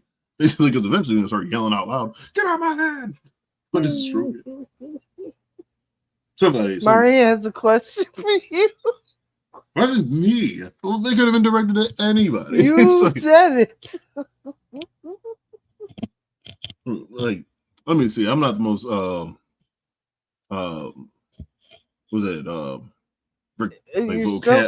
inclined. It's your technique when you're doing it. I was like, how do I explain this as a normal thing without sounding country as shit? It's like Lex can do it for me. Lex can do it. Are not expecting me to root for this relationship, because y'all have to be crazy if y'all expect me to root for this relationship, because you know what kind of Taco the best one. You grind your hips into another person. Oh shit! Hey, this picture, is that a Yakuza, the video game? Is that one of those? Is that a character from one of them or something? I actually have one of those games. That was another game I was randomly playing. But I have was it Like a Dragon? I actually wanted to stream that at one point because that shit is hilarious to me. But I didn't even go that far into it. But yeah, I was just asking that. Absurd power dynamic this is. Like, this is not just a white man in this is a white man in the Reconstruction era, but a vampire, one who is literally going in this man's brain and manipulating it. Oh, the stress. Elsie at this point, Elsie comes from off the couch and literally comes onto the couch with Louis and Lily, and they start like making out, like both like kissing and feeling upon Lily and whatever. And then Elsie goes to go touch Louis. He immediately like smacks his hand because Lily there, so he have to play straight in front of Lily. And Lily was like, "It's okay." And then instantly, Elsie put her to sleep anyway because she was only there to lure this man who he knows, to lure this human man who is in the closet, uncomfortable with his sexuality and not a willing, consensual partner to none of this. He only brought Lily to lure this in the crib. So now he then puts Lily to sleep so that then they could still have wild vampire demon sex. Listen to me. Why they have these people start and levitating and vampiring. Like, not only he could bite this man, then they levitating in the air while he behind him. I paused the TV. I say, what this is, they have me watching. Oh shit. Like, what this is, they have me watching. What this is, they have me watching. So then you cut to the it's was it Louis is black and Lestat is white. Like, well, you can't just be rolling around and like I would say colonial times. I forgot what time of era this is. You can't be just strolling around with a black dude. I don't think nobody's named Lestat. Like, oh no. No, but what's that? Start over. Oh, we haven't achieved shit. Start over. We barely started. Like, you should know us by now. Seriously, it's amazing. It's only been an hour and we're 20 whole minutes in. That's amazing progress. I'm proud of us. Play the first 3 Yakuza games. Like, there's so many of those, aren't there? Because I got the Like the Dragon one. That's the first one I've ever played. I didn't go too far into it because I was enjoying it too much, and I almost felt like streaming it. But then I realized, like, what? There's like 2 more now. There's like that's been made after that. Then I realized that there's like 20 of them. I'm gonna name my first kid Lestat. That is a cold kind of name, though. Present where Louis is explaining this story to Daniel Malloy. He asked Daniel Malloy, like, you remember when you used to do drugs? Do you remember the best high you ever had? White Vampire Man. You're just gonna name it White Vampire Man? White Vampire Man, and then I'm gonna say Daniel Malloy was like, yes, nigga, 1978. Did you say Quincy or no? I was like, you're gonna name him Quincy? I was like, that is a weird name for that's a weird name. Quincy. That was a great TV show, though. That was a TV show? Oh yeah, I'm gonna go work at Hello Work. That is one of the places I'm gonna visit when I go to Japan. It's Hello Work. Because I asked Mario about that. Once I realized Hello Work was a real place, I just randomly got amped. Yeah, Lestat is white in the show. And he said, well, imagine that, and then times it by a bunch of trips and a bunch of trips to the different galaxies and blah, blah, blah. I said, oh my God, you thirst bucket loser. He's like, he say a bunch of dramatic words for this was the best sex he ever had. And it's like, this is a vampire manipulating you, taking control of you. He was like, it was the best sex he ever had because the experience of him biting him, you know what I mean, and doing a little drink, right? Instead of actually draining him, he just took a little bit of blood, which, shows so much restraint or whatever. That he did that. And that made him feel like a certain level of intimacy or whatever, and so close to him. And he had actually never been intimate or close or shown or vulnerable or showed him his real self to anybody in the world, let alone a man. And I'm just like, that's because this man is... Anyway, child, let's LC. So when Louis say, wow, this the closest I ever felt to anybody. I'm never coming back here again.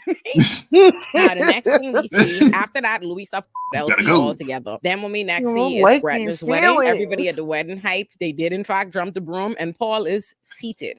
Well, this is 1902, or whatever time this was. He's like, oh yeah, toxic masculinity is at its peak. I gotta. God. You're like, well, gotta let that open up that bottle real quick. I gotta close that, cap that off, and bottle this shit up for right the next in there and close that door.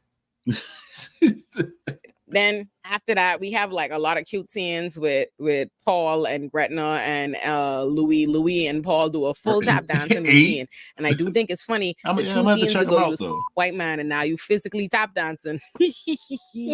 Then him and Paul decide to go climb up to the roof to go watch the sunrise. I'm sorry, your laugh almost.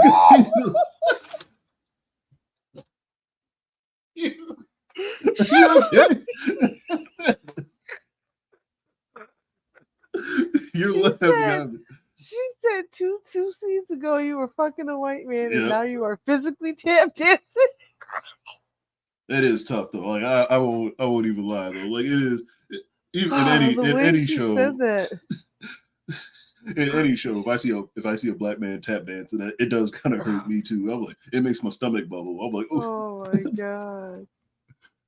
She is killing me right now. She is. Oh God! You see why I instantly got into this shit? Because yes, I was like, damn, like this is when I was like certain shows, like that's why I said like certain shows, like I don't even have to watch them. I like if people are like this talking about them, I don't have to watch. Yes, it's like you saving me the subscription. Like that's why I don't have to watch the House of the Dragon. Mm-hmm. Did you hear?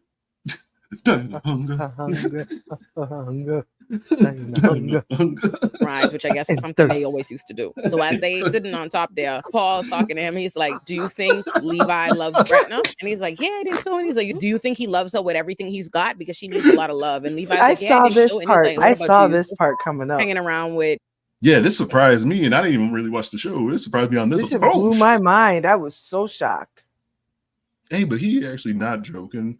I didn't realize until like the second time I watched this that this is Grey Worm from Game of Thrones, like the original one, and he was a really good. Like I really liked him in his. I don't know what the fuck they did with this character. Like don't let me start on Game of Thrones, but but he's a pretty good actor though. But I heard he's pretty good in this. So. With that white devil, and he was like, "No, that didn't work out." And he said, "Good, because he's the I need more devil." white vampire. Louis tried to be like, "No, he's not the devil." And Paul was like, "No, he is the devil. He literally told me so. He talked to me without moving his lips." And let me tell you, I don't know why. I don't know why that wasn't immediately alarming to Louis. Like your brother, like, because it's true. You know that is really what he was doing and what he is. So, like, your brother's reading of it should be serious, and you should also be thinking about what the impact that would be on your brother, right? All right. Oh, damn. Good point. Good. Damn, I have forgot all about Gregory Hines. And what's his face? The young guy. Well, he's not young anymore, but you know what I think about when I think about Gregory Hines? Like every time I see which is rare, but every time I think about Gregory Hines, please, I know I got some black people in here. I only think of him. Crush on Gregory Hines. God, Savion Glover. Yep. No, he makes me think. Like I think of him only as his character from The Preacher's Wife? No, The Preacher's Wife. Like I just think of him as a bad pastor, like a shady pastor, like a mega church pastor. Like I don't know that man at all. I heard he's a wonderful man, or he was.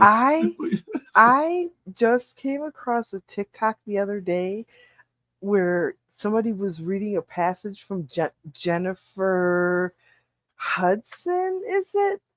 The one that I don't want nobody fucking with me in the streets. That lady that was singing her biography, and she was talking about her. Wait a minute. I like how. Wait a minute. Wait.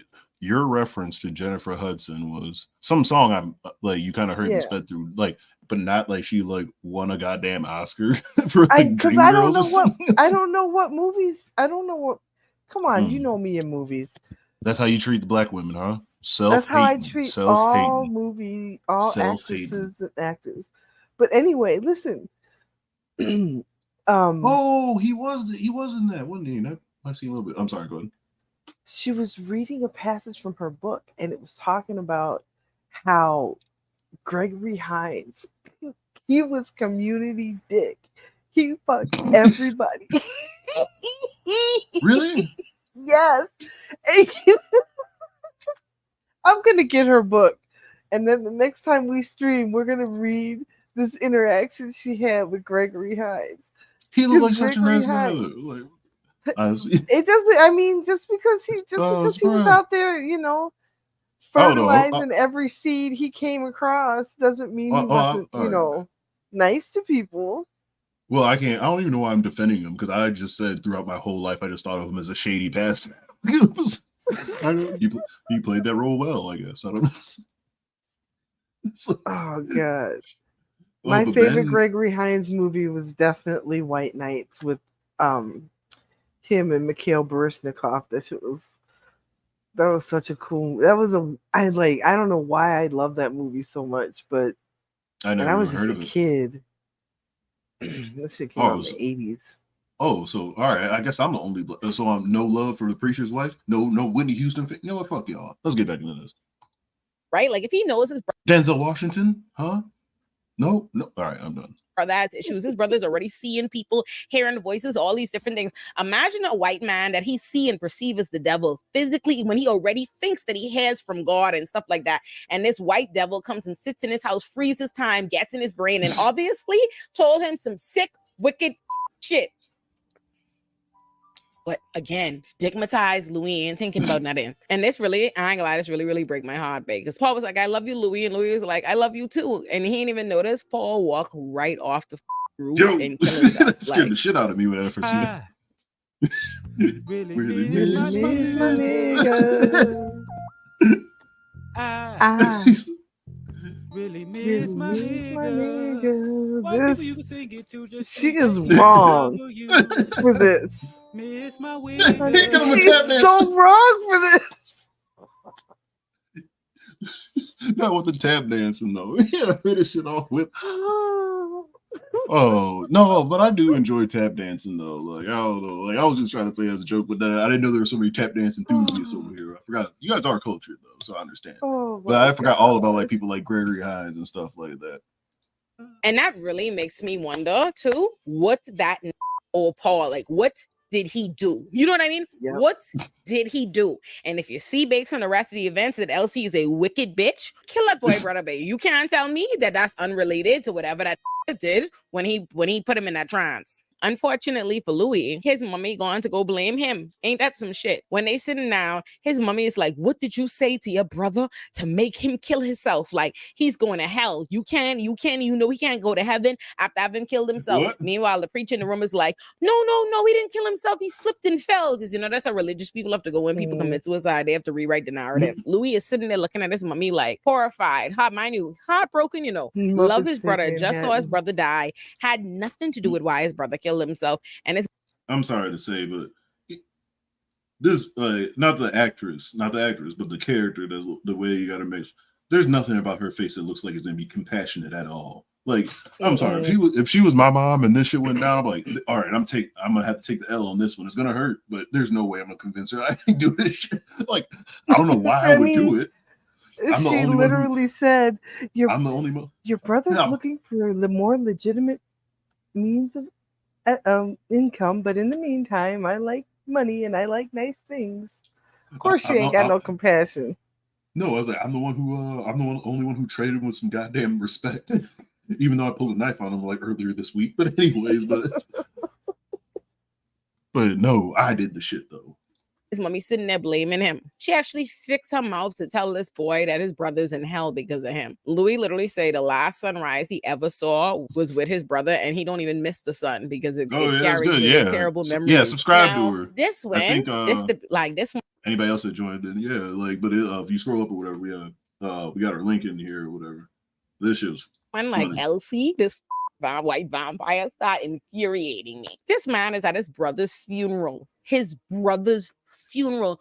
believe this vampire roll up on him to confront him about ghosting him at his brother's funeral and turning up and getting mad? Like, I say, baby, this don't have no coof, baby. Like, thank you. Then when we get to the graveyard, Louis' mommy still having a attitude with him. He gonna ask his mommy if she want him to walk her home, and she's like no, and then immediately turns to Levi, Gretna husband, to ask him if he could do it. This bitch. And Gretna tell him like, hey, listen, she didn't mean it. And Louis like, she did mean it. And she was like, don't internalize it. She just needs somebody to blame right now. That's all it is. And so now on top of that, while this is happening, you believe this vampire is literally in his brain trying to tell him, oh, come to me. Now, okay. I don't want to sound crass, even though I have said some heinous shit in this past like 3 years of ever been supposedly on paper streaming or whatever. But yeah, all right. I'm not gay, but I guess was the dick that good that you have to keep at this brother? You probably killed this nigga, but he not only that, they even make it to the repass yet. They still walking this dude down, and you didn't make it to the repass. Yeah, you couldn't even get a plate yet. Oh my god. Your brother died, and you haven't even called me. Yeah. They have no manners. I've been to France one time though. France is all right though. Hot as a motherfucker. I want to go again. Man, but I do want to learn French though. It's like one of the only European languages I want to learn. She didn't say white that one time. Oh, so you don't have to drink. He tried to bury his brother in this vampire, focused on. Then did you see his face too? Oh man, that is malicious. His dick that's evil intent. This shit run me so hot. So now Louis stressed out. He feels so guilty. He feel like all of this is because he gone. Man, his mommy blaming him for his brother's death. He thinking it's because he stressed out because he feel like this white man really was the devil. That man come there to Paul. Now Paul dead. The mommy blaming him. He feel terrible. He start drinking. He get dead drunk. When you look, my man start racing to the church. I mean, fucking knees to chest. He at the church. He begged the fathers, let me in. The priest. He get in the box and he start to do confessions. Y'all ain't believe as he in the middle of the best monologue I seen in a little bit talking about all of his sins and how he laid with a man, he laid with a man, and he laid with this white devil, and now this devil has done. You believe? I ain't gonna lie to y'all. Oh, this horrified me. This white vampire Elsie come into church and kill the priest, murder the priest, like viciously murder the priest, and then the other priest come running. He's following the priest, and he fucking blast you his face, and this him Louis all dead scared, and he's like, oh, you praying to your fake meaningless weak God when I'm really God and all this. I'm like, and here's what's crazy. While I seeing the most demonic wickedness I ever did see, some demonic and wicked with me who is not religious. I ain't even have no Bible in my house to clutch, but oh my God, I said, what is this? My God. This, I if anybody knows how to do clips, I might need this. This is if I ever get a what's the name, I just need this right here. To go pray, to go beg God for forgiveness. Oh, damn, did I skip it? For absolution, and a demonic and wicked with me who is this not religious. I ain't even have no Bible in my house to clutch, but oh my God, I said, what is this? What is this? What is this? Imagine, you know how scary that is? Imagine going to the church to go pray, to go beg God for forgiveness. You talking to the priest for absolution, and a demon come in church and murder the priest. Like, if it's never been more clear that this is a wicked evil, I don't even. So then he gets in Louis' face and starts like trying to convince Louis to let him kill him. Like, oh, let me give you death. You not even being your real self. Oh, you should be gay and out and be my companion. And I love you. And just beg me. Just ask me to give you death. And I can make you powerful like what I am and all of this. And somehow I really could not understand how Louis could see what he just saw. See what he just saw. Hear that deranged nut ass fucking speech and say, yeah, that sounds good to me. He's like, let me be my companion for the rest of forever. Yeah, yes. Y'all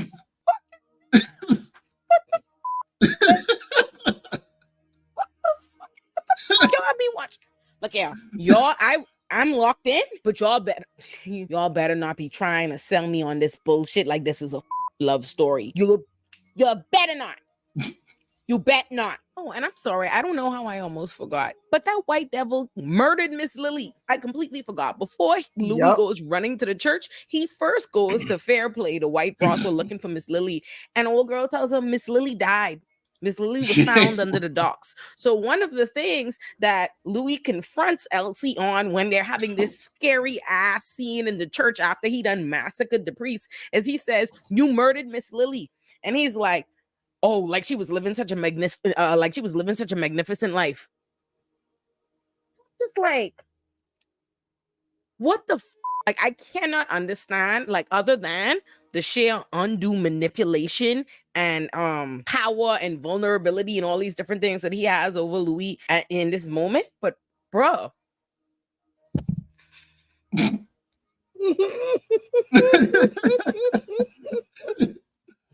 is what I've always felt bad for, because I was like, this is me when I'm really trying to understand somebody's like point of view or something like that. Like when you really like you trying to understand why your boss is making you work Saturday. It's one of those like for you don't even have, you're actually working you're ahead of schedule and you still have to come in and you're like, explain to me what?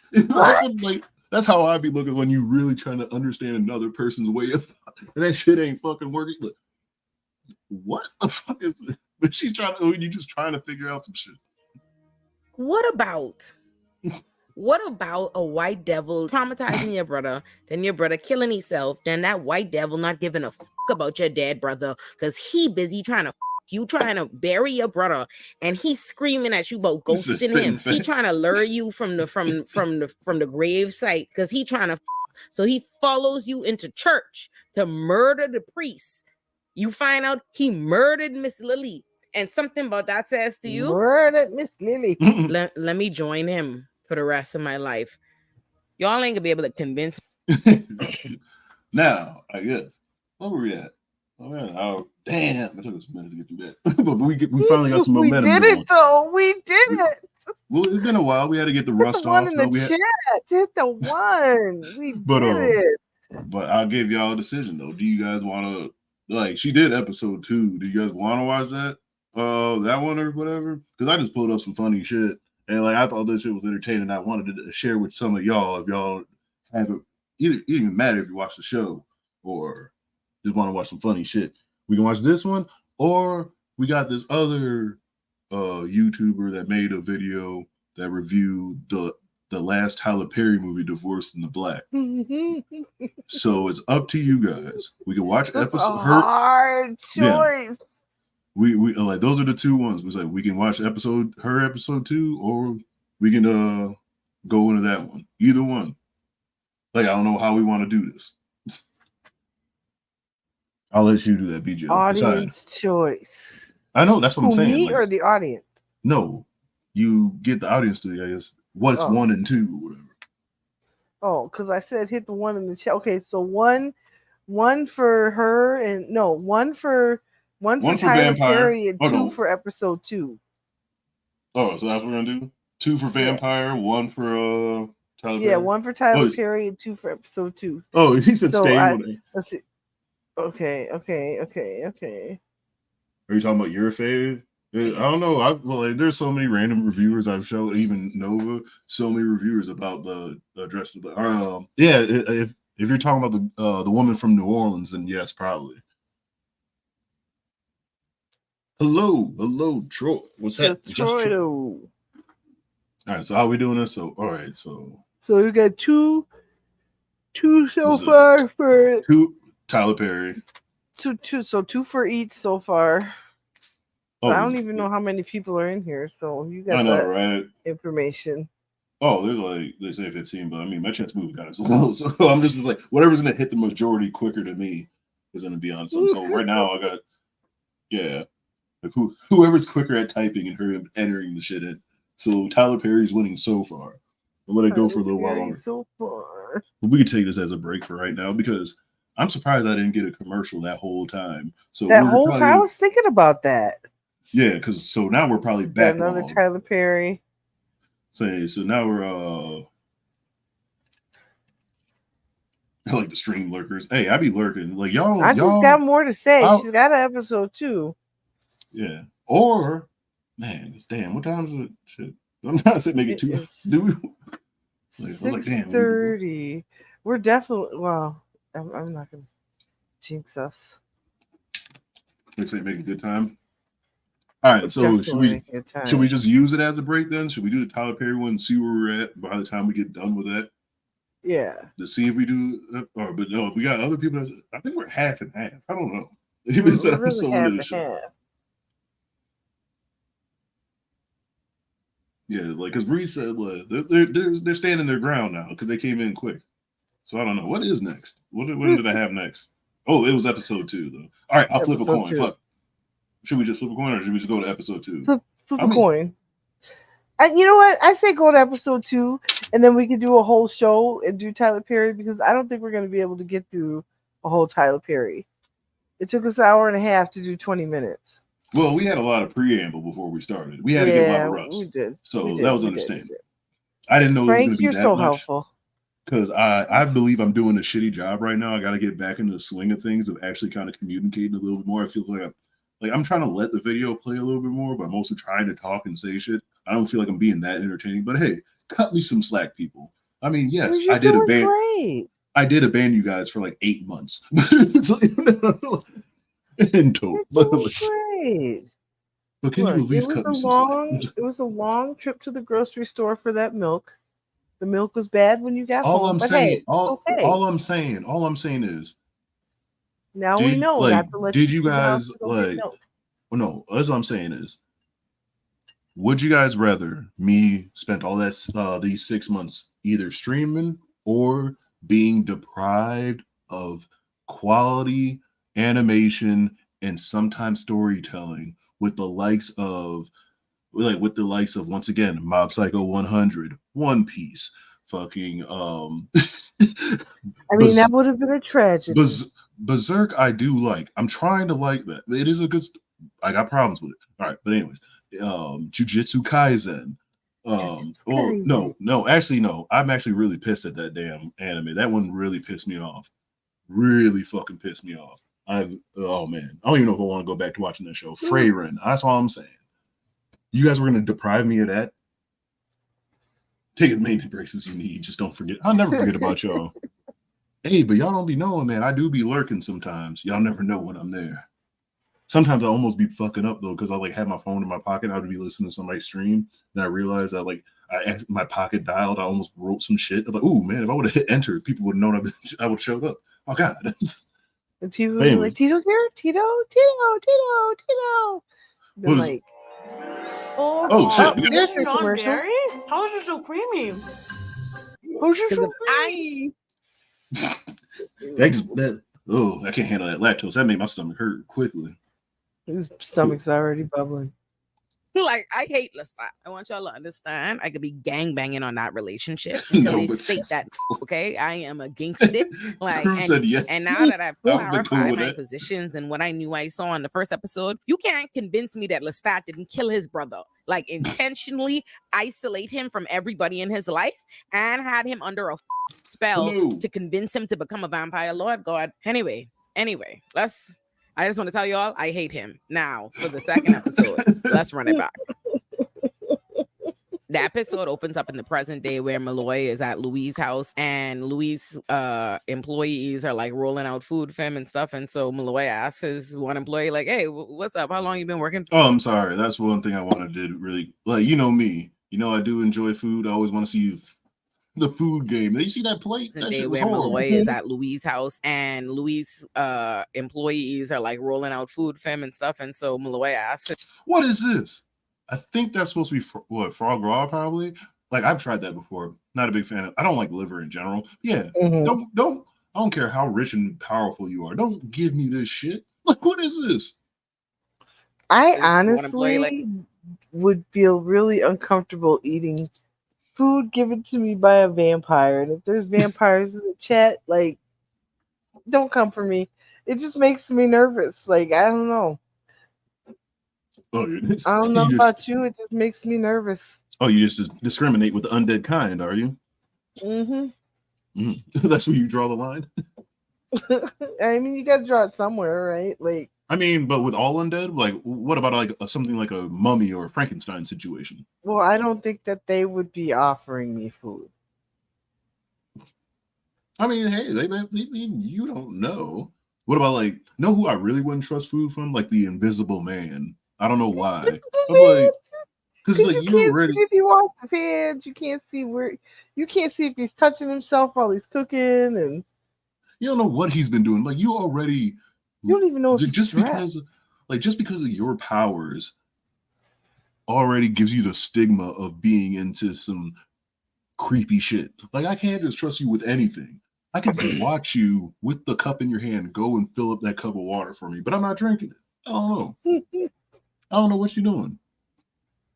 Like, hey, what's up? How long you been working for him? Like, what's the arrangement here? And the guy was like, I serve a god, okay, and I'm honored to do it. I'm like, bruh.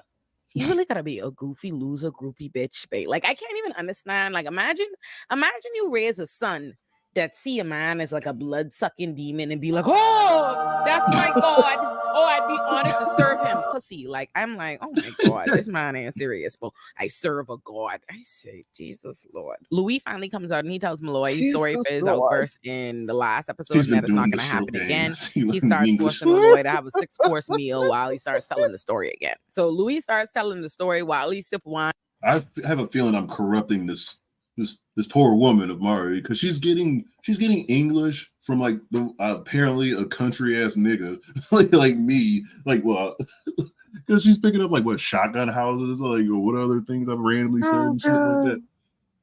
Like she's picked up the weirdest words. Not while he sipped blood through a wine glass. So we flash back to where Louis is becoming a vampire because to update you, he let. I know he was. I ain't gonna blame him because I don't want to victim blame because it's very clear to me that Lestat's bitch ass had him under a trance, like he's isolated him from everybody in his life and all of that at the time in which he chose to be a vampire. But dog, I having a hard time believe in. It makes sense to me that you looking at it. Kill the priest. Kill the priest. You just learned he killed your bottom bitch, Miss Emily, and you have every reason to believe that he might have caused your brother's death. At the very least, he don't give a about your brother's death because he rolling up on you at the funeral talking about why you ghost me. What about that?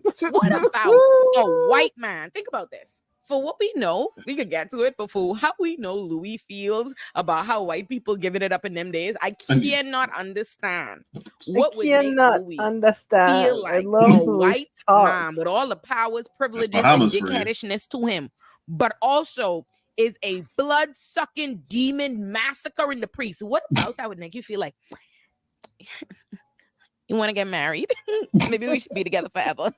Like, word? Annoying. So anyway, when we see Louis, he is writhing. He's like now in the agonizing part of his transition. And Lestat is over there. They wheeling out the priest they just killed. And Lestat just killed.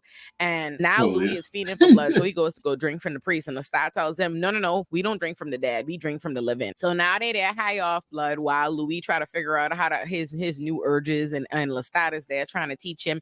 And they trying to figure out how he could drink. And what's so funny to me is they walking around and Lestat is teaching him like how the world is now for you as a vampire. He could tell him about the humans like, oh, they were once your brothers and sisters, but now they're your savory inferiors. And I'm like, you see what I'm saying? That's what he thinks. Like, first of all, like not only does Lestat constantly, we could get to it, just always gaslight this man and play like he don't understand racism and racial dynamics and all this stuff in America. Meanwhile, you out here calling the humans your savory inferiors. So whether or not you telling me you didn't understand that he was black or these dynamics and all this stuff, which he absolutely fucking does, right? Because let's not forget, the first thing he ever say to Louis, the first thing he said was, "Oh, I'm surprised they let your black ass come through the door." That's the first thing he ever say to them. So now he talking about,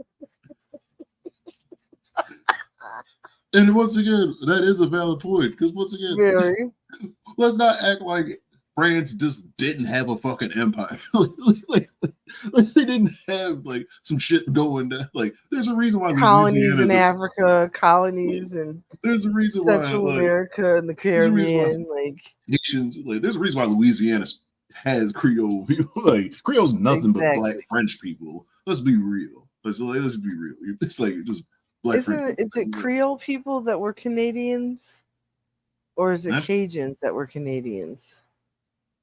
I don't know the whole like lore. I don't know the whole lore of India. I mean, not India. I mean, Louisiana for real. Louisiana's a weird one. Like, no, because Louisiana just in general, like the United States, like it's such a weird state. Because that was at one point where that's where they try to use like a lot of like conservatives and shit like that. Try to use like some talking points where like oh, some black people own slaves, and it was like really like only a couple, and they all like meaning they were like just in Louisiana. But that still also was a time where like all mulattoes or something like that. They kind of came from Haiti. They're like planters from there because once again, like France racial dynamics, even though they had fucking slavery, was somehow at least a little bit better than how Americans treated black folks. But still, I'm not even trying to like, but they kind of came up here, and that's when like before Louisiana Purchase shit like that, like that's when that was coming in. But that's when they use that excuse. My bad. I don't want to go down no history rant. Y'all know. Oh, John's sick, John. Man. Yeah, I hope we John's love doing you. Hope you feel better soon. Yeah, John. Oh boy. Oh yeah, I hope you feel better. I don't know why I would always assume John's just like so up north. Like it's just always just like a freaking blizzard every time. Like if I could picture where his house is, it's just like always. No. What? John is not buried under snow year round. He got those like tennis shoes, and those actual legit tennis snowshoes or whatever. I don't want to sound insensitive to anybody's culture, but I don't know what they are. Food savory inferiors, which tells me, what did you see this man as? You see him as a human, and every which way kind of beneath you. And here you are using your undue vampire influence on him to turn him into your concubine for life. I hate this stat. Like the stat really is the white devil. The white devil. And just like the white devil, here he go preying on people, right? So they go to the bar. He like, oh, pick out somebody. Louis picks out this white man to kill, who is like, you know, he looked like he's a sailor. I know. He talking to the other guys, and Lestat is like, oh no. It could take you. You pick the prettiest guy in the bar. It'll take you all night just to separate him from the people, and then people will be looking for him in the morning. Let the prey come to you, right? And so then they go look over at this poor, helpless nerd, and the mark just on him. They say, that's our kill. So now this little loser man talking Louis. No, I haven't watched the show. Really, like I have, like seriously, I just like realized you just talked about it, and I just randomly started watching like the first. Yeah, I'm watching the show through her describing it basically, but it makes it seem like I kind of want to watch it because the way she's talking about it seems insane. I watched the first season, and it's exactly how she's describing it, but like her take is wild because like I just watched it. I didn't analyze it. I just watched the show. This is hilarious. Like, this is hilarious. None of this stuff, like, not none of it, but some of the things that she said didn't even occur to me. But they make so much sense. You weren't watching it like it's a Kennedy assassination. No, I'm just like you shouldn't analyze it. No, I'm just trying. No, I'm just joking. Head off about all his. Oh, but that's how I am when I watch shows. Like I start thinking about him and shit. And they take him back to the crib right now. He was just talking about his wife and children, but they take him back to the crib, and he's like, "Oh, you know, let's be clear, gentlemen. I'm just here to talk about farm equipment because it's very clear he is a closeted gay man, married to his wife and has children. But when he go on his little trip, he won't go." Get him a little quiet time with the fellas, them, right? So he wanted to have a little discreet thing, but quiet time with the fellas.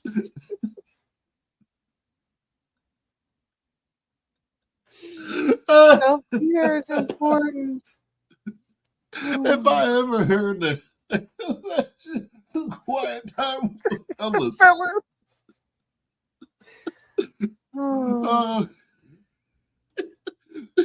I've never heard that phrase in my life. That's wild. But instead of getting a little discreet, some he get. Oh, damn, commercial. See, now we got the backlog with the commercials now. Yep, shit. The backlog is coming up. Because it's fresh. I ain't getting paid for this. Kill. He get killed. He get killed. Louis. Oh, Lord, I say, what is this?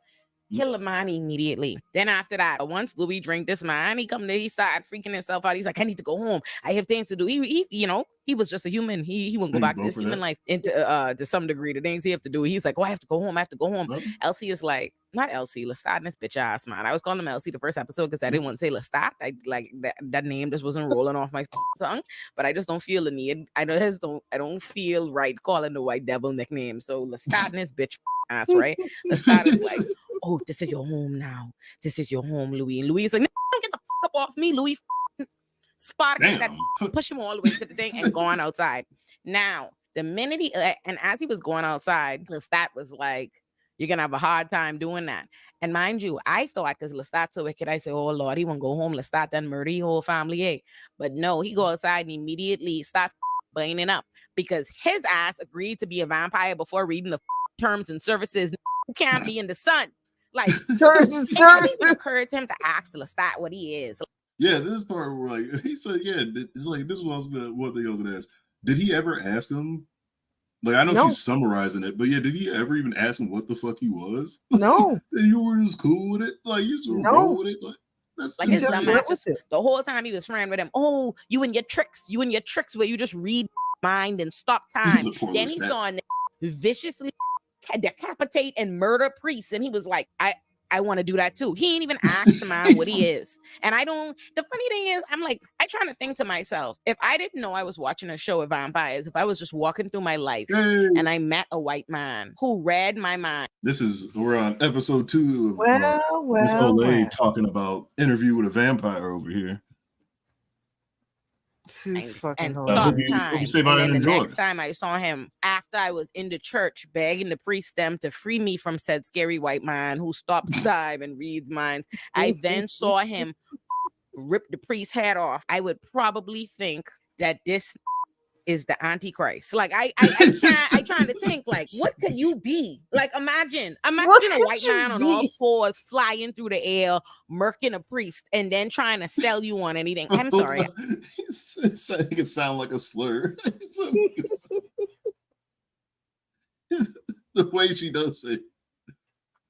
Oh, she's talking about the I guess the show Interview with a Vampire. She started watching it, so this is her describing I need what to talk she saw about in this episode again, but I 2. keep getting I'm just flabbergasted by that, but that's still I just Louis, what are these choices? What are these choices, Louis? So anyway, once he go outside and start burning up like the sun, he run his ass back to Lestat house, and then Lestat is like, oh, come now to bed, and he come and bring out the coffin. Louis is like, I know I am not sleeping in no coffin, and Lestat going and get ass naked to get in the coffin and invite him in the coffin like we could get you your own, and I'm just like,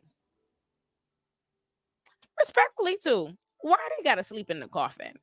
Like, you already in this dark ass house. You can't see the sun from outside because y'all are vampires, and y'all ain't got no gas coming in and out of it. It ain't like y'all at the risk of somebody just open up your door. Why do you voluntarily want to sleep in the coffin? Make it.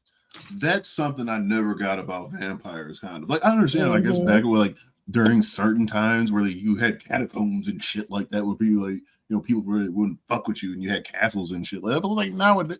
Yeah, it's like, why do you need a coffin now? Like, you can just have some blackout shades and you can be straight. Like, you be all right. Like, but I never, like, that's like, I always thought that. That's one thing I never really fucked with them. It's just the lore, I think. It's just the lore. Oh, we got somebody spamming up in this bitch? Hey, can somebody, what the hell? Oh, look at that. Kill the bots, I don't care. Kill the bots. Yeah. Like, I don't care about your political takes or whatever. Just don't spam that shit. Where's your OG mod at? Where's Red Shot at? If Red Shot doesn't get rid of this person, then they're gonna lose. He's just gonna lose his wrench. All right. We'll continue. Sense, Lestat is. Let me tell you, just like white supremacy don't make no sense. I can't stand Lestat. Yeah, right? So then we skip to the present where Louis is obviously telling the story to Malloy, right? So he just I don't even know what that story means. of him like, getting his ass in the he getting butt naked and getting the coffin to go continue start after a night of killing men who just selling farm equipment, killing priests. And he's like, oh, I came out that night, I made the choice for myself, to get in that coffin with him. And that coffin with him is a vampire. We were equals. And let me tell you something, Malloy, that white man is the realest in the room. That's what Louis there. Because Malloy was like, as he's like, oh, we were equals in that coffin. Malloy was like, white master, black servant, equals in the dark, right? Yeah, like, because what the are you talking about? Like, what are you talking about, Louis?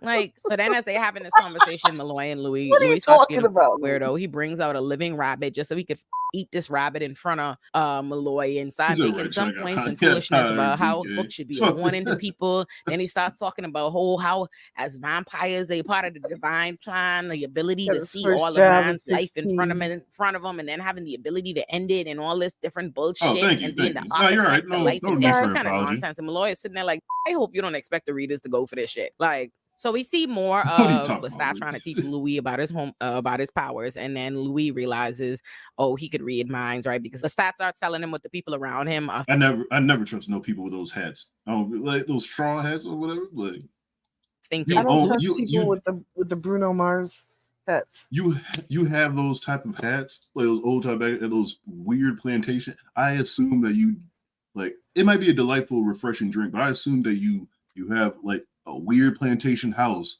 and you sit outside and you drink mint juleps, but you have like a weird like you have a weird tree that's covered in moss that like is leaves of like generations of hanging niggas from, and like I'm not, no, it's just I get that from the hat.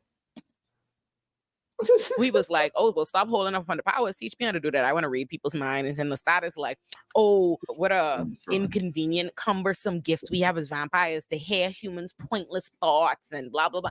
And I tell you, let's start so just like a white supremacist to be full of shit. Oh, humans' thoughts are so pointless. You don't care. They're so uninteresting. But was you not just spending your time reading all of Louis' thoughts so that you could seduce him? You piece of shit. Shut up.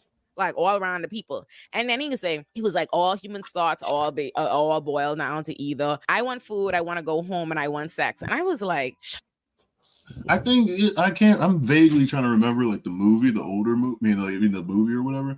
But yeah, I think they like, I think I don't remember. Somebody owned Like Louis, somebody yeah, owns his, land, or not land, his, but plantation, because they end up serving in the Civil War, right? Someone yeah, they own his slaves. she said in the first series that the way they did it, Oh shit. in this series in the first episode, that their father owned like a sugar plantation, and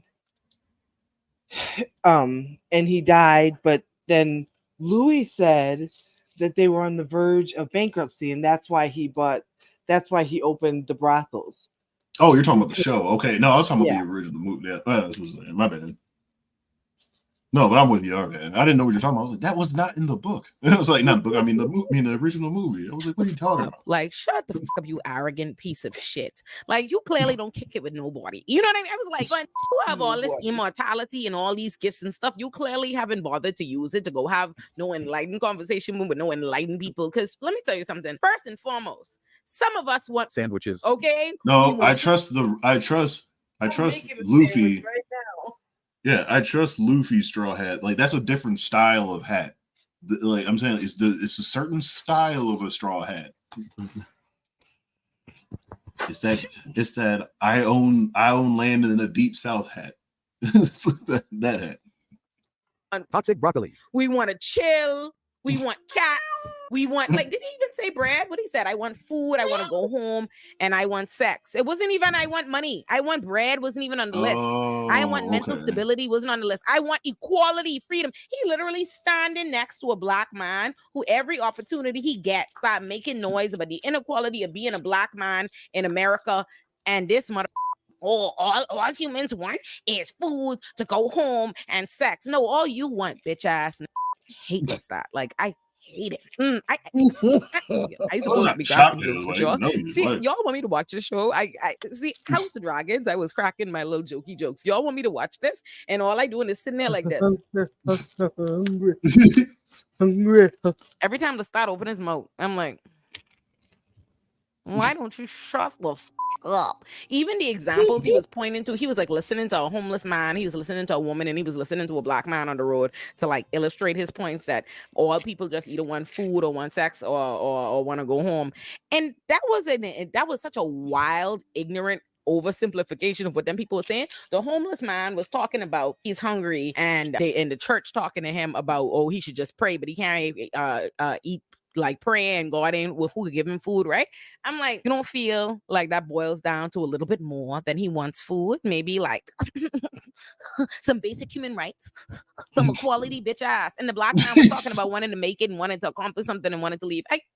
Anyways, man, I hate Lestat. Damn white devil. So then when we next see Louis decides that he wants to go see his family, right? Even though Lestat is all like, oh, you're a vampire now, you need to end these human affiliations, right? But Louis goes to go see his family. And what's so funny is the first thing I thought when Louis went, the first thing I thought when I saw Louis this episode, when he was writhing in pain during the transition, my first thought was, how the f you figure you go home with purple eyes? How you feel like you can explain why your black ass has purple eyes in 1912? Where you get them from? They have any, like, they don't even have no dollar store with no colored eye contacts.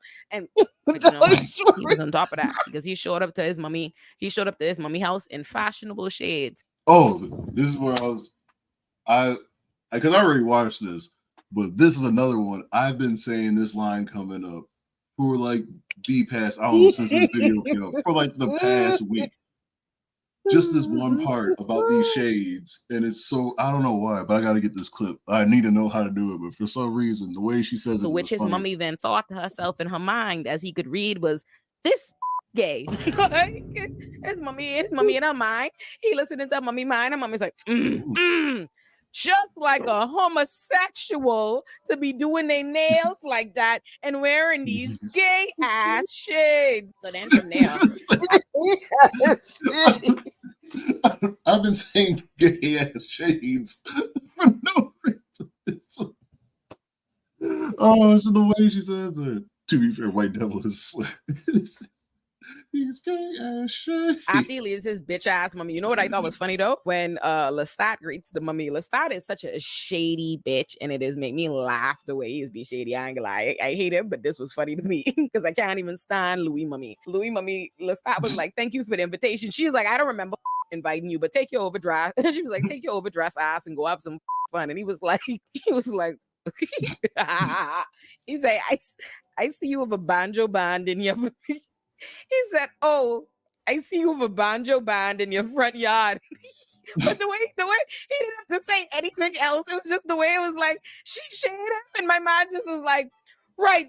Anyway, you have a banjo yard and yeah, you have a banjo band, you peasant bitch. Like that made me laugh so hard the way he do it. He was like, right, very well then. You happen to have a banjo band in your front yard. So then Louis going to I don't even know what constitutes as gay ass shades. Like, I don't even know what constitutes it. One of the later novels. So one of the later novels is called "The Knock the Devil." Better book. Oh, okay. I've never even heard of that book. Is that a better book though? I know. So is this like a series? Is it like The Interview with the Vampire? Is that like a series or whatever? It's a serious question. I have no idea. Please let me know. Go see his sister, and his sister was super excited to see him. She ain't seen him in forever because he don't come around because he's a vampire. So she that excited. She hugging him. She pregnant. He immediately, because he's a vampire, he can hear the baby's heart beating. So he tell her, "Oh, you're pregnant." She was like, "Who tell you?" He was like, "Oh, nobody." And then he tells her that she's having twins. She takes his shades off. She takes his glasses off and sees his purple eyes. And she goes, "Oh, your eyes are like church windows." And he was like, "Same me, same eyes." And she was like, "No, different you and better you. I love you. Come around more." And I was like, listen. Now, hold on now. I love Louis' sister. I love his sister. And I love their relationship. And I love that she's be prepared to accept and embrace him and love him and that he gets to experience that. 12 books? God damn. If you, fellow if you as an have a fellow sibling and said sibling disappears in 1912 because they've become the companion, it seems, to the white devil from France, and they show up hiding in shades. Remember what it's like shit, commercial. Watching cartoons, eating cereal. I'm not getting paid for this, man. Get this shit out of here. And when you take their shades off, their eyes are now suddenly purple. Not contacts, but they have purple eyes. Would you or would you not have a priest perform an exorcism on this purple-eyed immediately? What the? I was like, you don't have no questions for him? Like, how his eye get to be purple? Anyway, now, when we next see Louis is in the sharpest suit. Let me say that. Ever since Louis became a vampire. That is a smooth ass suit. I don't even like suits, but I'm like, all right. If I could rock a suit, I don't know, like, not to borrow like Prim's joke, but I feel like anytime I wear a suit, I do feel like a puppet, like a big ass overgrown puppet. Like I feel like it doesn't fit me well, maybe because I feel like I'm so lanky or some shit like that. I hate wearing suits. And just so many layers. And he be kicking it with Lestat, he be dressing. What? Oh, they said something. Oh. Okay, say something, man. Like Steve Harvey's stylist work for him. He's in the flyer suit. And he is, remember, early in episode 1, the white people had offered him that shitty deal where they'd be like, "Oh, we give you 15% to like act on our behalf and basically run and do all the labor of us trying to like set up whatever whorehouse or whatever the they're gonna do, right?" So he is talking to this white man on behalf of the alderman, and the alderman is all like, "Oh boy, oh," like looking at him like he's a dumb. All the time he's talking about that. The more he talks, the more he explains everything, whatever. The white man is like, "Oh, you's a good shoe. Oh, you smart. Oh, they giving you a good 15%. You deserve. Oh, what a good clever. Oh, ho, ho, ho, you're good." And so he's like, you know what? I just realized I'm actually a vampire. I should kill this. Like he's like, yo, Louis starts talking, telling Malloy, "My whole life as a black man, I've been forced to deal with these kind of indignities. Yes, sir. Why they call me boy and talk down to me and all this?" I said, and Louis was like, "That picked the wrong night to be on shit." Now when he murks him, Lestat all hot. Lestat mad as and it's so funny to me because Lestat could be flying in church, killing priests, killing random white men on the street, killing Miss Emily, killing whoever the he want to kill. Now all of a sudden he's act like he's so discreet and he's so selective and so particular about how he's be killing and who he's be killing. I mean, now that Louis killed somebody, Louis is like, "You don't get it. He disrespected me." And Lestat was like, "How did he disrespect you?" And he was like, "He told me he did. He told me I did a good job." Lestat was like, "I don't understand what the problem is. I'm confused because Louis ain't saying this because Louis ain't bothering to explain like, oh, he telling me I did a good job, boy, and talking down to me and all of that." And so Louis was like, "You don't get it. You don't get it, white man. Like I'm color. He's like, you don't get it. You don't get America. And I really, this whole bullshit we doing where we acting like racism in France, or like Lestat doesn't have any understanding of racism or the racial dynamics in America. He's fully aware of the racial dynamics in America. He's fully aware. Again, I want to remind y'all, the first thing he said to Louis was, how your black ass even make it past the door. He seems to understand that. And it's crazy to me how a vampire who's been alive for however much longer on this earth is playing crazy like he don't understand. Anyway, so Louis says to him, colored, white, Creole, French, which is an excellent point, by the way. That Creole French distinction by, like, to him, the black man is Creole, but this white man is French, right? So colored, white, Creole, French, and Lestat just keep running on. He mad about the police. He's like, the police are going to be looking for him. This is an important man. I killed some priests. He's like, for all you know, people just be like, oh, the priest, they must he was diddling children. But you want to kill an important man, the police could be looking. And so Louis is like, you don't understand. I ain't trying to hear that. So when you next see them, they sleeping and they laying in their coffins. They're separate coffins, closed next to each other. And Lestat Once could be again, like, why the just for the coffins? record, I want to state, if he had disrespected you, I would have killed him myself. If I want to notice, he said, if this black man has already told him, matter of factly, he disrespected me. And it's not like, what are you debating? We know for a fact these are all racist white supremacists in New Orleans in 1912. You know that's what are you ain't sure about? Like it's up for, like it's still up in the air whether or not he was disrespected. If he had disrespected me, disrespected you, I would have killed him myself. I say, you thought you was being cute, but I heard that. I heard you, white devil. And so then Lestat sits up and Lestat's like, what can I do to make it up to you?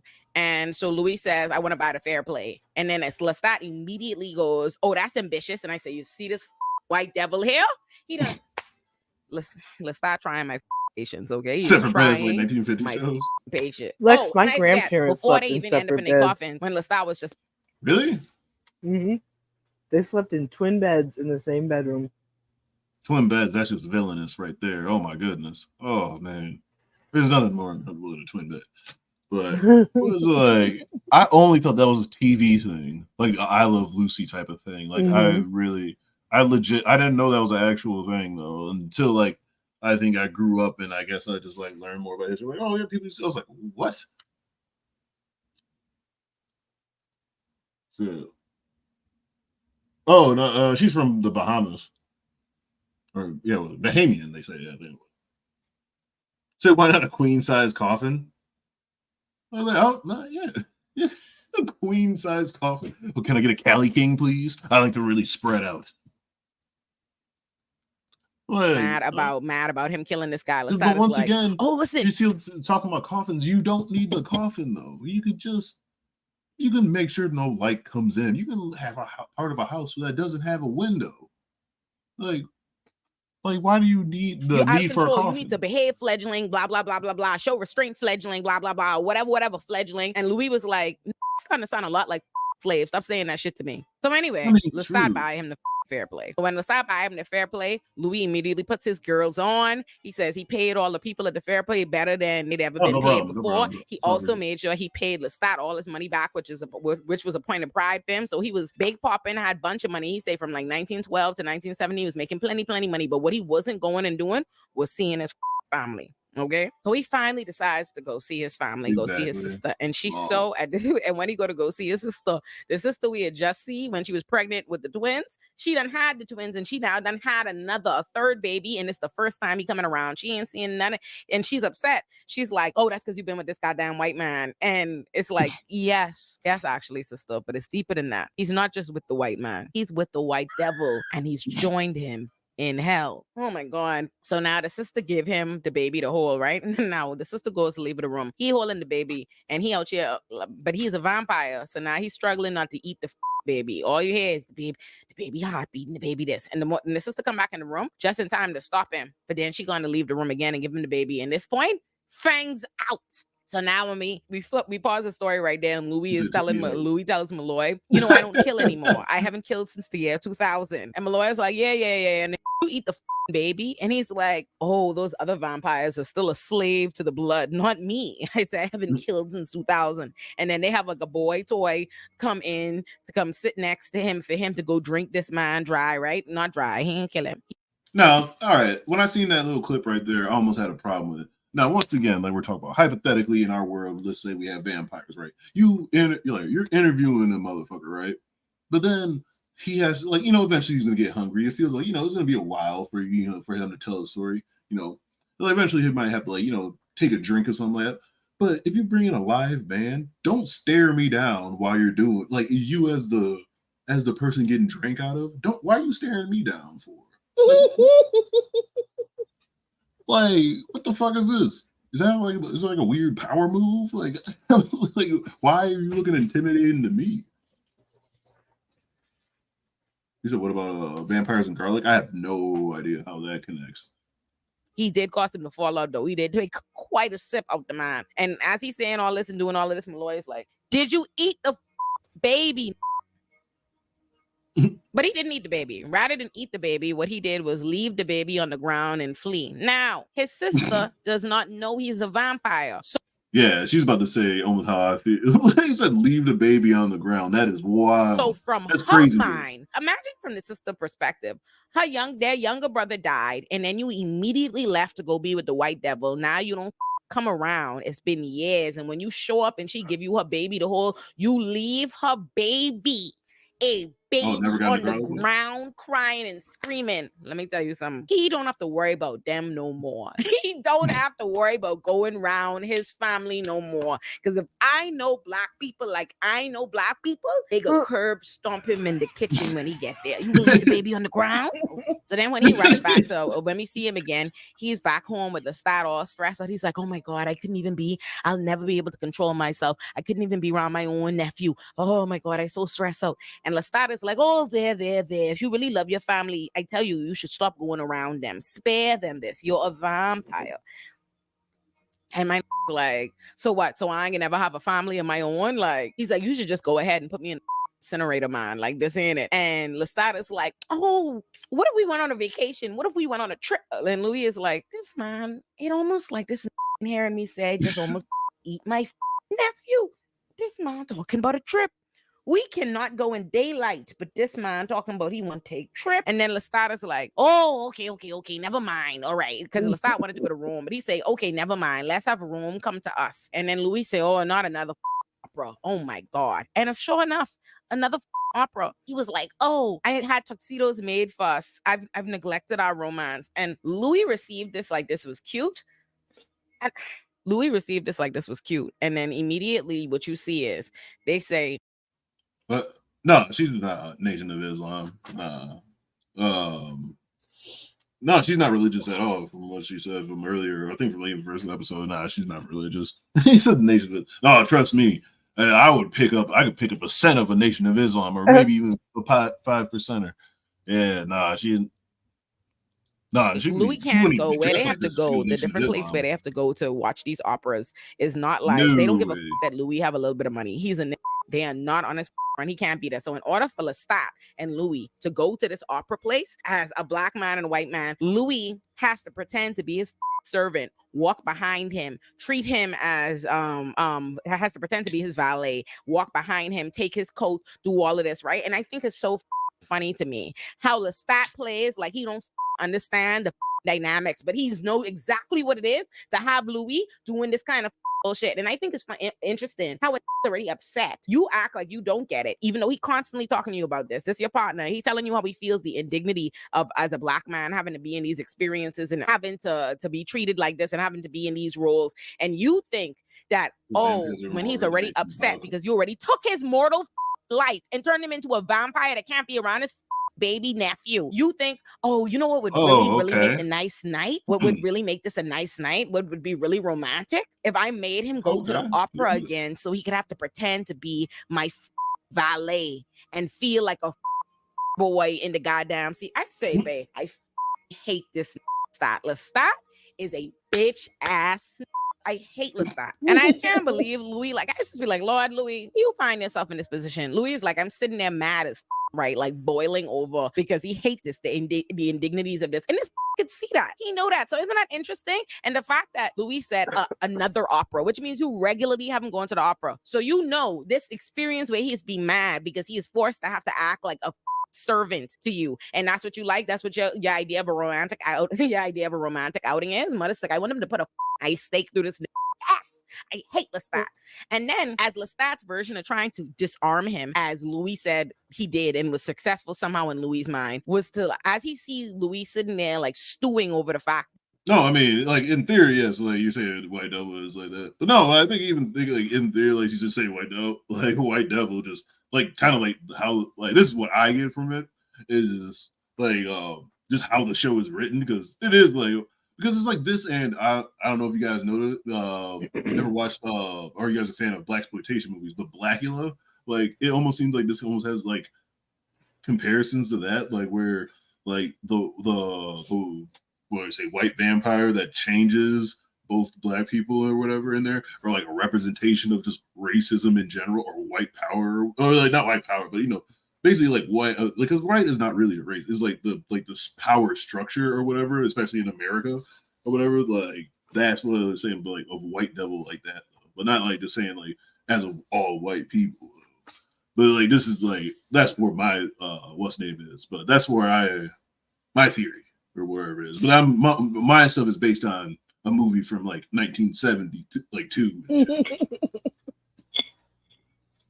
That he have to pretend to be a servant in these rooms. Lestat could be like, oh, I hated being lonely. You've ridden me of loneliness. You have to be with me forever. And it's like, so that don't so Louis was like, oh he had a way about him. I've been sitting down way too long. Even as I want to upset as I was, he was able to disarm me. I was like, so you're upset. Let me get this right, Louis. You are upset because as a black man in America, you are being forced to deal with all these racist indignities of having to serve white men and make yourself small. And you felt comforted by the white man who quite literally took your life, used his powers to manipulate you into his mind, to force a relationship with you, and took your life, and now has put you in a role, has made you his servant. His like, what did Louis was like, this basically all the time, like my mentor, my God, my partner, my maker, my all of these different things. That was comforting to you as you were sitting there feeling upset about being I just don't know what is don't be clicking for Louis. I just really don't understand. I really don't understand what Louis into. Louis explains to us that Lestat loves the opera. Lestat loves music. That the only time that Lestat comes to appreciate humans, that they're not just food to him, is when they good at singing, when they good at the opera, when he have this appreciation for it. Now Lestat was there like feeling dead good because the woman was singing. She was singing her ass off, but he did not like how the man was singing, and that's an understatement, baby. Because while Lestat gets so mad about how bad the man's singing, he decided he could kill him. Lestat goes on a quest now after this to go pretend to go. Damn, Hannibal Lecter did the same thing, didn't he? Like in anybody? No, but that was the dude that was playing. It was a musician. It's fucked up. Be the man friend. Go. Like how? Like why you don't kill the motherfucker? He may have been sick that day or some shit like that. Like I'm recovering. I'm recovering from the flu. Like you know, seriously, my first day back. Just Lestat being selective in who he kills, as opposed to Louis being. I heard Lestat's a whole asshole. Well, I heard like both of them not really the greatest, but it's like. No, I heard this shit Louis gets wild. Submissive to Lestat at least. If he's not completely submissive, Mari, I think. Now is that because of the power? Now is that because that Lestat changed him? So no, I think it's because that's just how he feels about Lestat. Like, and he's so much quote unquote younger than Lestat. Oh, in vampire years, I think he becomes less submissive over time. But yeah, he's like level 1. He's just starting out. Yeah. He's just getting out. He just got out the tutorial. Well, it's a couple months, so he's like level 5, and we got like Lestat that's probably prestige like once or twice. But, got a couple badges. Yeah, Lestat's probably like whatever, like gone from Beetle to Beedra or whatever, Mothra or whatever. You know how Pokemon do. All right. Hold on. No, that almost made me violently upset right there, because The way you try to describe that, you said a beetle, which the closest show I No, can beetle, like the Pokemon. Like I'm thinking, you know how the there you know is how a Pokemon, Weedle. Like Weedle. I haven't watched Pokemon in decades or whatever. Don't even remember that. There's like a fuckload of them now, which that's why I said I'll never go back. But I know at least some of those. So I'm gonna go by what you originally said. But even so, oh no, I'll even give you that benefit of doubt. Let's just stick with Pokemon. You said Weedle to, did you say Ghidorah? The Mothra. three-headed. I said Mothra. Because one of them There's a things Pokemon. becomes a moth. All right, so maybe I'm because I'm a fan of. Moth. All right, maybe because I'm just a fan of like the Godzilla or whatever. Because I immediately just thought, I was like, how do you jump to I need somebody to help me in the Pokemon to fucking, because the whole point is like they level, and then they change into something else, and then they level, and then they change into something else. That's just my whole point, is that Lestat is like changed into something else a couple of times. No, I'm just being a dick. Louis is just, like a level 9, like you said. No, I'm just being an asshole because like I just wanted to say about you just saying you two different properties. I was like, whoa, that was way out. I was like, you weren't even the same ballpark. I would have let you just slide with Charizard or something like that. I'm like, all right. I'm like, I know that. Is it Charizard the Charmander? No. Yeah, there we go. Oh damn, I slapped shit out my mic. But no, say come on, yeah, so I would let you do better. I would even let you slide from Weedle to Charizard. I'm like, all right, she's still in the same ballpark. That's at least Pokemon. But I thought you said Beetle, which is just a bug. Or at closest in my mind, I thought you maybe Digimon, but then you said Mothra, which I was like, okay, now you're way off. I was like, now we're just not even in cartoons any fucking more. But anyways, because one of those things becomes a mod. They do. Is it Mothra? No, it is not. Like I don't think it's named Mothra though. It's not Mothra, but it's something. I don't know. It looks like a moth. You know what? I guarantee you that it is something. I believe they would throw a name on it. I know it's something. It's you find it in the grass.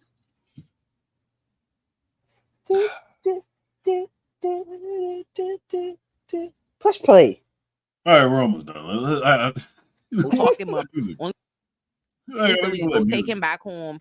And let me tell you something. These a whole lot of straight gay men in New Orleans, boy, because they surely, for the times, they are not having a hard time finding men who seem to be willing to go back home with two all the time. I'd be like, interesting. But anyway, they take the man back home, and immediately the starts like Frank, watching him, like making him like sing the song and showing him how I asked for help. Why didn't you help me?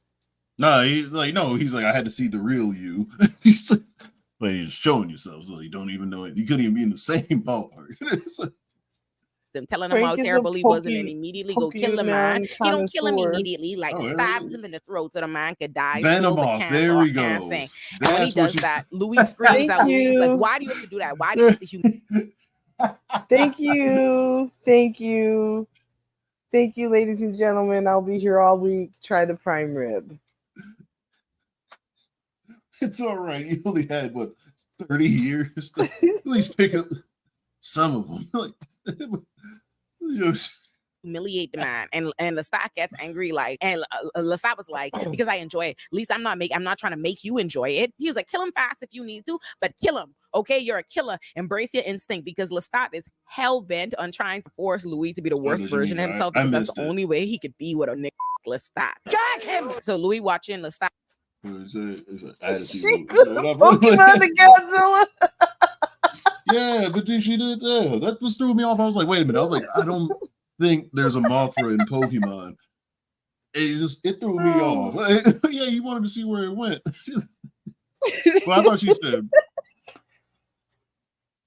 I don't know why I said Ghidorah, because I was like, Ghidorah. I don't know which way to pronounce it. I heard it both ways. But it's like, but you like, no, and we all know that Mothra does start out as some larval thing, but also you need two very small Asian ladies to be singing the Mothra song to then summon it. Well, I think they got rid of that after the second time they showed up. They're like, this song takes way too fucking long. Lestat drained this man Shit for was a jam, hours, though. and he said he participated, and Lestat was enthralled the whole time with like drinking this man, draining this man dry. And Louis said he never enjoyed. Whoa, that was wild. Why they bite the motherfucker in the back of the neck? If you're getting, why would you bite back here by my spine and shit like that? That's wild. That's just rude. I you're just trying to make it as painful as possible. No, this is almost over anyway, though. I had no exit song, but I guess we'll try to find some way to tie this off. No, but I just like kind of like how you got being this how this turned out. Thank you, BGL, for showing up. Yes, we finally have another fun. super show. Yes, Super show. I hope you guys enjoyed it too. It's a super show. I hope you guys enjoyed it too, or whatever in the show. Whatever. I just wanted to show you guys some shit that I've been watching or whatever since I've been gone, and stuff like that. Like, once you have not even seen the show, but I just watched like hers and this other, a couple other people just reviewed the show. I was like, this seems insane. It just makes me like the way she like describes it just makes it fucking insane. Because she just did episode 3 not that long ago, and it's like even wilder too. And I guess like it's on season 2 already. He said we'll see you in 6 months. Yeah, I already know that you guys have no faith in me. Like, I'm not saying I'll be back like in any regular schedule back, because I know I gotta, but I do need to come back in some more than every fucking crop rotation cycle, I guess. I was like, this is like, because man, I felt kind of awkward doing this one right now because I just feel like I gotta get the rust off a little bit though. It's gonna be so I gotta get a couple reps out of here. Maybe we should probably do some. And also, I want to like try to get it structured into something else though too. But I don't know. But I'm glad. Thank you for everybody for showing up though. Once again, BGL. Yeah. Yes. Why don't you say something? I don't know. I don't know how to tie this off. I don't have any video. What's the name? Always remember to be yourself. Ain't nobody better. No. What was that? That was my impression of Miss Hussey.